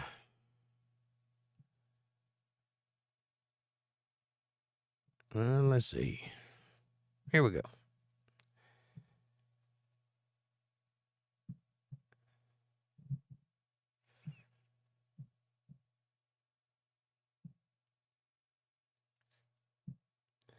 Rachel says, all I got is stuffed animals and dogs. That's where we're going to start. The rest of it was pretty much hello, hello, goodbye, hello, happy Mother's Day. And Rachel says, I leave nothing behind. Yeah, but you don't want to be somebody that leaves nothing behind. You want to be somebody that leaves positivity behind. Think about that. Channel Princess says, I'm back to listen to you. Well, thank you, sweetheart. Amanda says, hi, Channel. Rachel says, damn. He said you're not interesting. I did not say that. I said that there are people that aren't interesting. I'm not one of them. I'm very interesting. You're not one of them. You're very interesting. That's funny. Facts. I'm just bland. You're not just bland. You are a fantastic child of God. You've got a great personality, and I love having you here. So there you go. Rachel says, yeah, but you can still get a woman. Me? I could, but I'm not a gonna. I think knives are terrifying, says Channel. Rachel says, alligators are terrifying, too. Alligators are just big cuddlers. They look scary, says Aubrey. And Rachel says, damn, have you been attacked with a knife for talking to another woman? Not for talking to another woman, but I have been knife attacked, yes. And the person that did the attacking was not happy about making that decision. Amanda says, alligators are just big lizards. Rachel says, I'm terrified of gators and crocs. Crocs are the ones you need to watch out for. Alligators are just big lizards. Hi, Aubrey, says Amanda. Rachel says, nah, they're in my nightmares, LOL. Channel Princess says, the big sharks are really terrifying, right? Aubrey says, I grew up in Florida, too. Rachel says, ugh, why are so many people from Florida? Amanda says, me too, Aubrey. I'm in Florida now. Rachel says, oh, okay, every gator like Jake. That brings me some comfort. Yes, big, scary on the outside, prickly and mean looking, but sweet and soft as a teddy bear on the inside. You just got to get through the rough exterior first. I grew up in St. Cloud, but I moved to Kansas, says Aubrey. Amanda says, I'm 30 minutes from St. Cloud. And Rachel says, they will turn to dreams now. Good. Turn those nightmares into dreams. Rachel says, St. Cloud, that sounds magical. I love that name. Channel Princess says, the most one of all is scary movies like Slender Man. Ooh, Slender Man. Amanda says, St. Cloud is a mess, but busy, busy town. Aubrey says, I would have loved to live closer to the beach, though. Aubrey says, that's why I moved, because it was getting way too busy. And Rachel says, are there a lot of clouds there? Oh, yeah. Channel Princess says, I have a nightmare about that. It was chasing me, and it got me spooked. It was just a dream. It was just a dream. And then you woke up and realized how silly that was. Right? Right?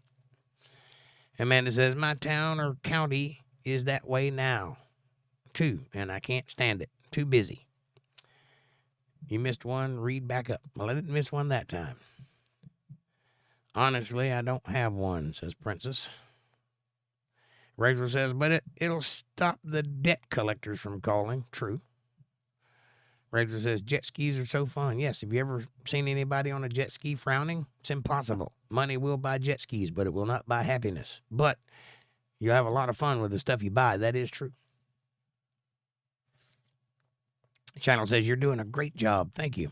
And Rachel says, preach. My confidence is in the negative. Well, let's turn that frown upside down and get your confidence in the positive. You can do it. I got faith in you. You are describing me, says Rachel. Not necessarily. I'm describing you like, meaning that there's a lot of people with the same kind of problems. She says, yeah, you're right. This ship ain't gonna sink no more. And I'm with you there. And everyone else can fill in the blank. Kiss my tail right where it looks like a fig. Is that what you're trying to say? I think so. I got it. We got a lot of trouble, says Rachel. Yes, right here in River City. Sorry, had to say that. You know that reference? Right. I do. I kind of think I do. Linda says, hi, all. Walter and I just got back from Mom's in New Jersey. Excellent. How's Mom doing? And hi, Linda. Welcome to the show. Sorry if I didn't say hello when you walked in. I was preoccupied. And happy Mother's Day. Amanda says, hi, Linda. Happy Mother's Day. And Rachel says, I don't even know what my neighbors look like, 𝕰🬡. Me neither, and don't care to. Stefan, welcome to the show, buddy. Good to see you. He says, hi, dear friends. Amanda says, hi, Stefan. Rachel says, hi, Linda. Happy Mother's Day to you. And hey, Stefan. Stefan says, Amanda. Rachel. Amanda says, absolutely true. Rachel says, I'm not one of those.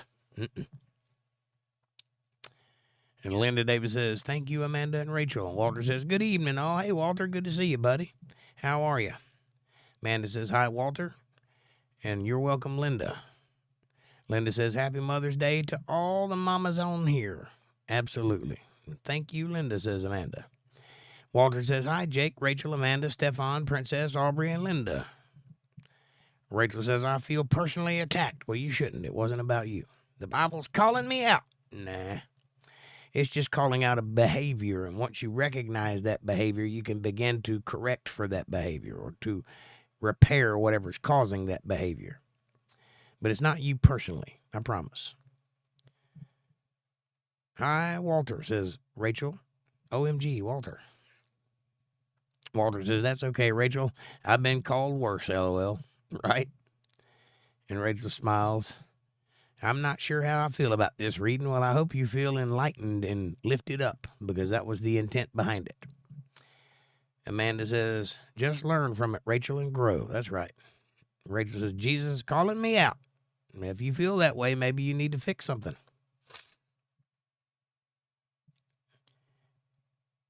Amanda says, not calling you out, just describing humans in life. Right. It's not you personally. There's a lot of people with the same afflictions.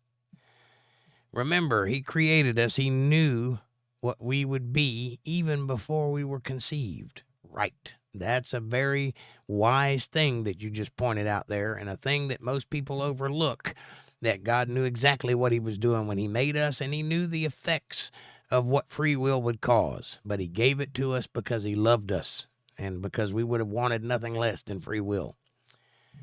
And free will has a good side and a bad side. And Rachel says, that's 100% facts, true. Yep. Amanda says, amen. Walter Davis says, Linda is a crown. Well, that's beautiful that you think that. I'm glad she fits nicely atop your head.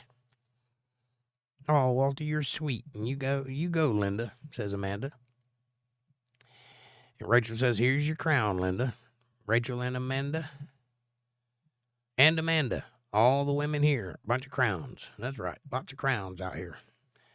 I have a very crowny podcast. Amanda says, oh, thank you, Rachel. Heart. And Rachel says, crown heart. 21, Jake. I know, I'm getting there. I got there. Rachel says, been too long. I know, right? Linda Davis says, I don't think I have earned a crown, striving and learning every day to be the wife Walter deserves and God wants me to be. Amen, sister. That in itself is worthy of a crown because there's so many people out there that don't put forth any effort whatsoever. You got to fix that. You got to be there for each other. That's all you can do, Linda. Way to go, says Amanda. And Walter says, you're full of it, Linda. I'm not a great husband. Well, now, listen. If you're not, you need to be. Fix whatever's ailing you. Life's too short to go around making other people unhappy. If you know you're not a great husband, you need to do what you need to do to be a great husband. Same with you wives out there. Read Proverbs, read Psalms. They will teach you how to be a good husband and wife. They lay out all of the rules, all of the things that are conducive to righteousness. But above all, put God first in your life, and that will put you halfway there. Walter says, I'm never home. Well, be home. Go be home for a while. Amanda says, jumped on me. Well, as long as you've been together, something is working. God bless y'all. That's right. Long time to be together for something that don't work. And Walter says, Linda keeps the home running. Without her, I'd be homeless, right? But you keep the home financed. So it takes two of you to make that happen. With a bunch of homeless kids, right? And Rachel says, you and Walter deserve a crown too. Nah. OMG, Walter. It keeps changing it. I understand. Predictive text. Amanda says, it takes you both working together to make a home. Amen. And Linda says, I wouldn't miss him when he is gone if he was a terrible husband. See that, Walter? Maybe, here's the problem, and I might just be speaking out of turn here, but maybe you two should get together one night and just have a talk about the things that you both are appreciative of. Maybe you just need to hear it. Maybe you haven't said so in a while. Maybe you just need that moment. Just take a day, get together, sit down over a cup of coffee, and just tell each other what you're grateful about.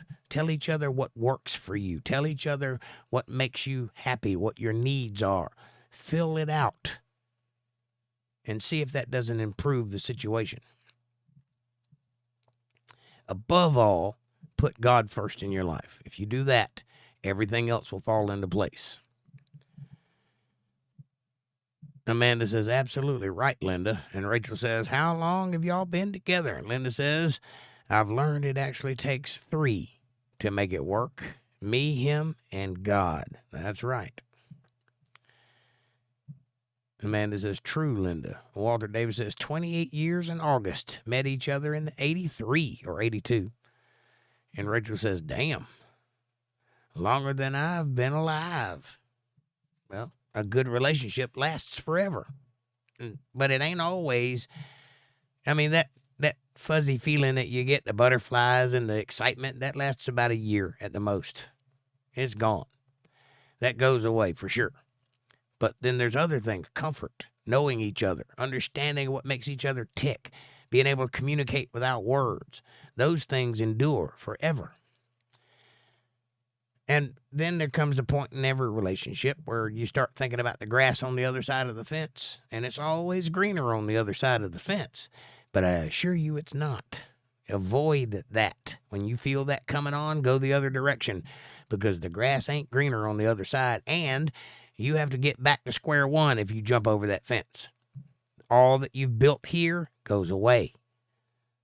This is important. That is not. Walter says, 83. She started at the school I went to after Christmas, but we were 16. Wow. Dana says, I'm late. Greetings. Hey, Dana. Amanda says, hi, Dana. Walter says, hi, Dana. Dana says, hi, Amanda and Walter and Rachel. Bill, what's up, buddy? Good to see you. Happy Mother's Day, ladies. Bill, thank you. And Rachel says, that's when my parents got married in 83. Wow. Yeah, I was on a job site in 83 working my tail off. Amanda says, hi, Bill, and thank you. Rachel says, hi, Dana. And Bill says, yep, I got that. I got the memo. All right, I just want to make sure. I didn't hear nothing back, so I was just asking. And Rachel says, Dana, here's a crown. Dana, you deserve a crown, too. Rachel says, hi, Bill. Bill and Rachel. Dana says, hi, I'm late, and it's a surprise to even make it tonight. Hang on, everyone. I am trying to. What a day. Oh, me, oh, my. Well, I hope that it wasn't too stressful, Lisa-Reen. I hope you have a good day, and I hope you're glad to be here. Bill says, working on it. All right. Amanda says, hi, Lisa-Reen. Rachel says, hi, Lisa-Reen. 3 crowns for Lisa-Reen. Happy Mother's Day, Dana and Lisa-Reen, says Amanda. Flowers, flowers, and hearts. You all deserve flowers, and if I had it, I'd give each and every one of you some flowers because you're all beautiful, you're all attractive, you're all lovely, and you're all my friends, and I can't wait to show that to you, only you're not getting any flowers because I'm broke. So, there you go. Dana says, without understanding, there is no wisdom. Job 28:20. Whence then cometh wisdom? Where did it come from? It came from God. And where is the place of understanding? Right here in the brain. Walter Davis says, hi, Bill and Lisa-Reen. Bill says, hi. Dana says, Amanda, happy Mother's Day to you. I don't deserve the honor yet. Well, you got the honor whether you deserve it or not, sweetie. Either the honor or the potential of the honor. One or the other. Lisa-Reen says, that is a prudent read today. Well, and every day. But, yep, today for sure. Right? Well, I love you, and I hope that you're having a good day. And if you got problems, let old Jake know what they are, and I'll help you with it if I can. Amanda says, thank you. And Dana says, if we fail to understand the information, the knowledge which was given to us, there is no wisdom. To buy wisdom, we must understand. True. Understanding is the grasping of the wisdom. That's understanding. Book, chapter, verse, explanation, understanding. That's how it works. That's the order in which it works to rightly divide the word of God. That's the only way it works. Anybody that does it any differently ain't doing it right. What does prudent read mean? Asks Rachel. Is it a euphemism for sure? And Walter Davis says, true, Dana. And Bill says, like the way you teach, Jake. Well, I appreciate that, Bill. I like the way you listen. That's fantastic. I'm glad that you like it, and I hope that you come back for more of it Sunday and Monday night right here on Untethered Live. Great read, Jake. Thank you. And Dana says, I remember a horrific situation. Uh-oh. Where'd I go? I missed it. Here we go. I remember a horrific situation. While what is it? While a year-old student, is that 2-year-old student? What is that? While a year-old student in the classroom, a boy, kneeling in front of the teacher, crying and begging him not to give him a bad grade because he was terrified of his 11-year-old. Oh, I got you. 11-year-old student. He was terrified of his dad. Yeah. Oh. That could go one of two ways, Dana. The dad could be abusing the boy, or the boy could be genuinely upset because he didn't try hard enough to get the good grade. One or the other. I don't know which. I wasn't there.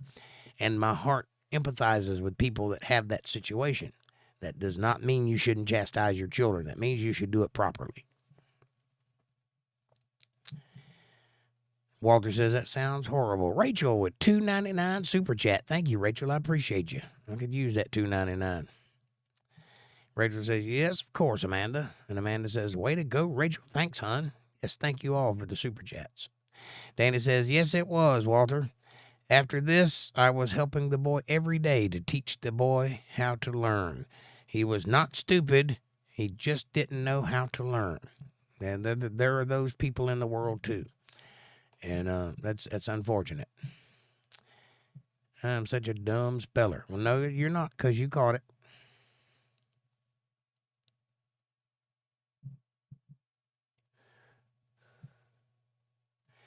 Walter says, Dana, my son didn't know how to pay attention. I'll explain it. I explained it, right? That's my point. You got to teach your children wisely, and you've got to be coming from a place of love. There are some people out there that don't do that, and I sympathize with those people, but that doesn't mean that you should not chastise your children. That does not mean you should not instruct them in the ways of life.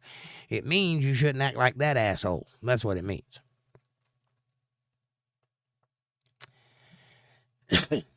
Rachel says, heart, heart. And Dana says, Walter Davis, prayers. Linda Davis says, yeah, Walter, but he ended up freaking the teacher out because all he did was stare at her all day. I am guilty of such a thing. I was sent to a boys' reform school when I was young because of, being unruly. So I was in this school that was kind of like a prison. And I decided that since I was being sent there, much to my dismay, I was going to make the most of it. So I would sleep all day in one class.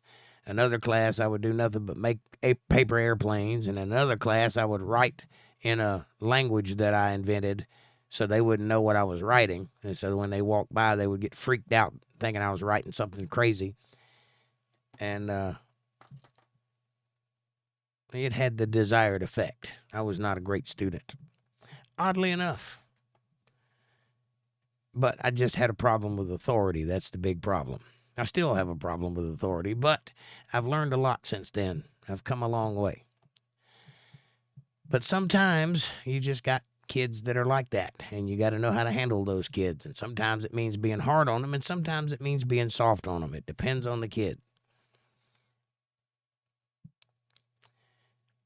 Walter says, yep, he didn't get it at first, but he finally figured it out, right?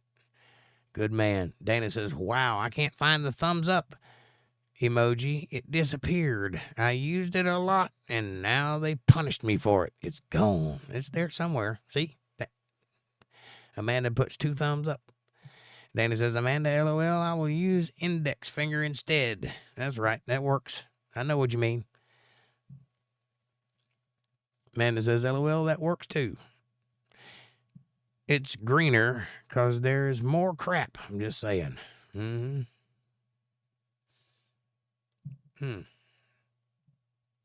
Walter says, I make a lot of hay every summer. I can say the grass is not greener anywhere. Yeah, that's a fact. You have the good grass on the side that you have with a family. That's already the good grass. It's not greener on the other side. So don't take that trip. Rachel says, good night, everyone. I am so tired. Yawn. Well, good night, Rachel. Happy Mother's Day nonetheless. And have a great weekend. Hope your week goes well. And I'll look forward to seeing you tomorrow night. Sleep well.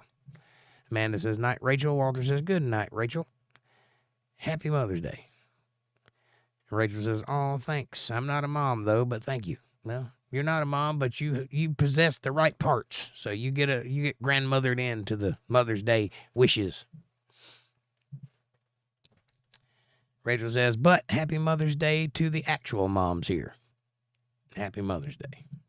Linda says, thank you, Rachel, and good night. Walter says, regardless of your mother status, it's Mother's Day, and I wish happy Mother's Day to guys I spoke to today, right?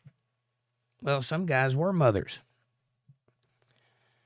Dana says, I can't believe the rest of my comment did not post. Here it is. The boy, my schoolmate, was terrified of his father because he knew he would beat him up. It was horrible. Yeah, that is horrible. And that guy should be put in jail. But I don't know what to say about that. That does not mean you shouldn't chastise your children. You shouldn't chastise them like that, because that ain't coming from a place of love. And some people aren't equipped to be parents, and they have children anyway, which is also bad. But that, too, by the same token, you don't know what their world is like. You don't know what's going on in that world, so there could be extenuating circumstances. The only thing I can recommend is know the situation, because it's different for everybody. I know some people who got their children taken away from them because they didn't believe in the new ideology. And that's the only reason. Because they wouldn't have it. Because they were trying to raise their children by the Bible and not by the status quo. And those people didn't deserve that. Now, everybody on that side of that would think they did, but they didn't. That's evil. That's wrong. And yet, they have the authority to do so, or they think they do.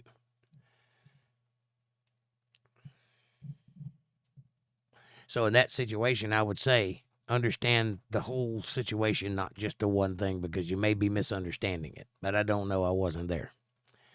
I know that I would never beat my children, but they still need to learn right from wrong. So you just have to figure out how to do that, I guess. Walter says, a guy I grew up with hot beat every time report cards came out. He got beat. He got beat, and the next day got a gift of a rifle and a pocket knife. So the guy beat him and then guilt gifted him. I see how that works. Dana says he was a good boy, very polite, sweet. He just didn't know how to learn. Yeah, well, some fathers don't understand that. Some fathers think that it's cause and effect. You see something, you learn from it. My dad was like that. Couldn't understand why my head was in the clouds all the time. Didn't know that I wasn't like him, a construction worker. I was a thinker. And there's that kind of people too. And so, yeah, sometimes you get parents that are a little rough on their kids because they don't understand them. They don't grasp what's going on. That's a bad parent. And it really is. And we the wiser should be there to make that child's life better in any way that we can by educating and instructing them, by being there when they need protection. That being said, you still have to chastise your children. That's the only way they learn. Amanda says, spanking my kids hurt me more than them. I couldn't stand it to be hard with them. I understand that. Me too. But as the father of the household, I felt it my obligation to have to do so to instruct my children when they did bad things. But by the same token, and this is the way that I do it, I don't care how you do it, I don't know how you do it, but the way I did it was I would set them down. I would explain the situation to them. I would explain to them what they did wrong and how to fix it. I would explain it to them because I didn't want them getting a spanking and not knowing why. And once I explained it to them and made sure they understood, then I would admonish the punishment, and it usually was 3 swats on the butt. Whatever. It was just the idea of being in trouble that really mattered, you know. And then I would send them about a task, and they would learn from that mistake, and I wouldn't have that problem anymore. They were great kids. My kids were very polite, very smart, and they still are. And I'm proud of that.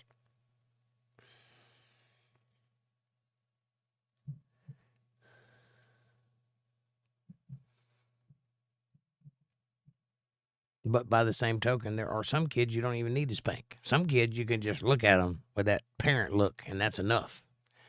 I don't recommend going overboard with those children because they don't require that.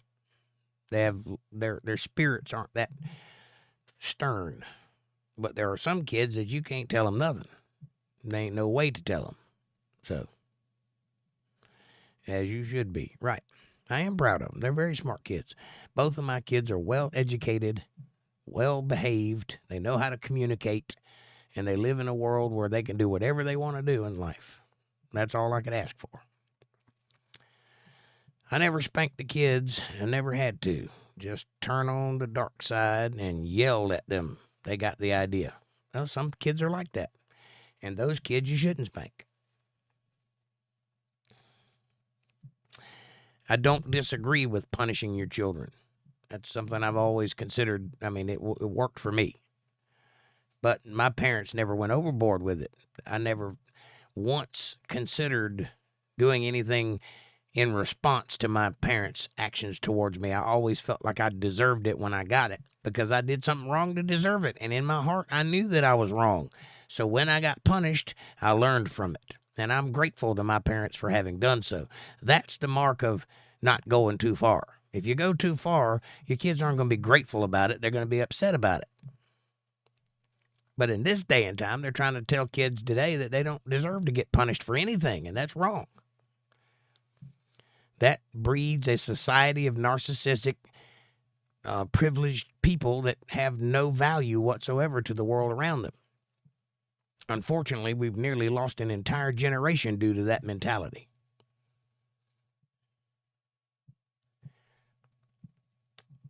Nope, I just have a real dark side.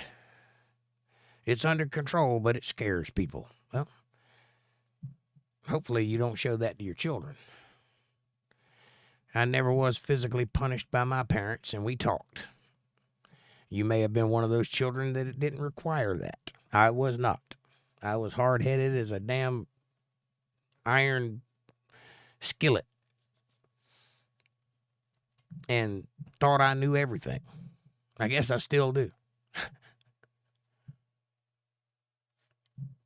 But to this day, my mom's been dead since 2015, and to this day, when I get a little uppity, I can hear my mom in my head going, shh, and I shut up immediately, to this day.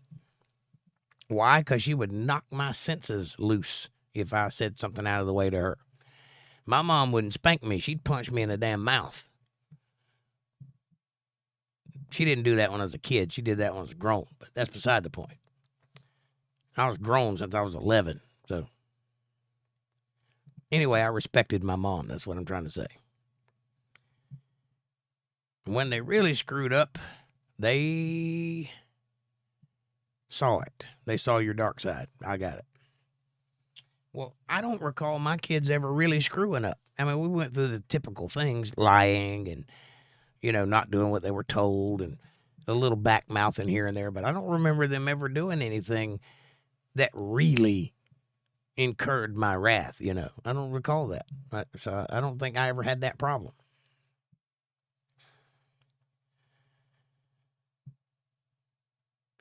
Amanda says, I only had to do it a couple of times. Extra chores or losing something special usually worked. Yep. Also, the punishment should fit the crime. You shouldn't break out the belt for everything. But there are some things you can't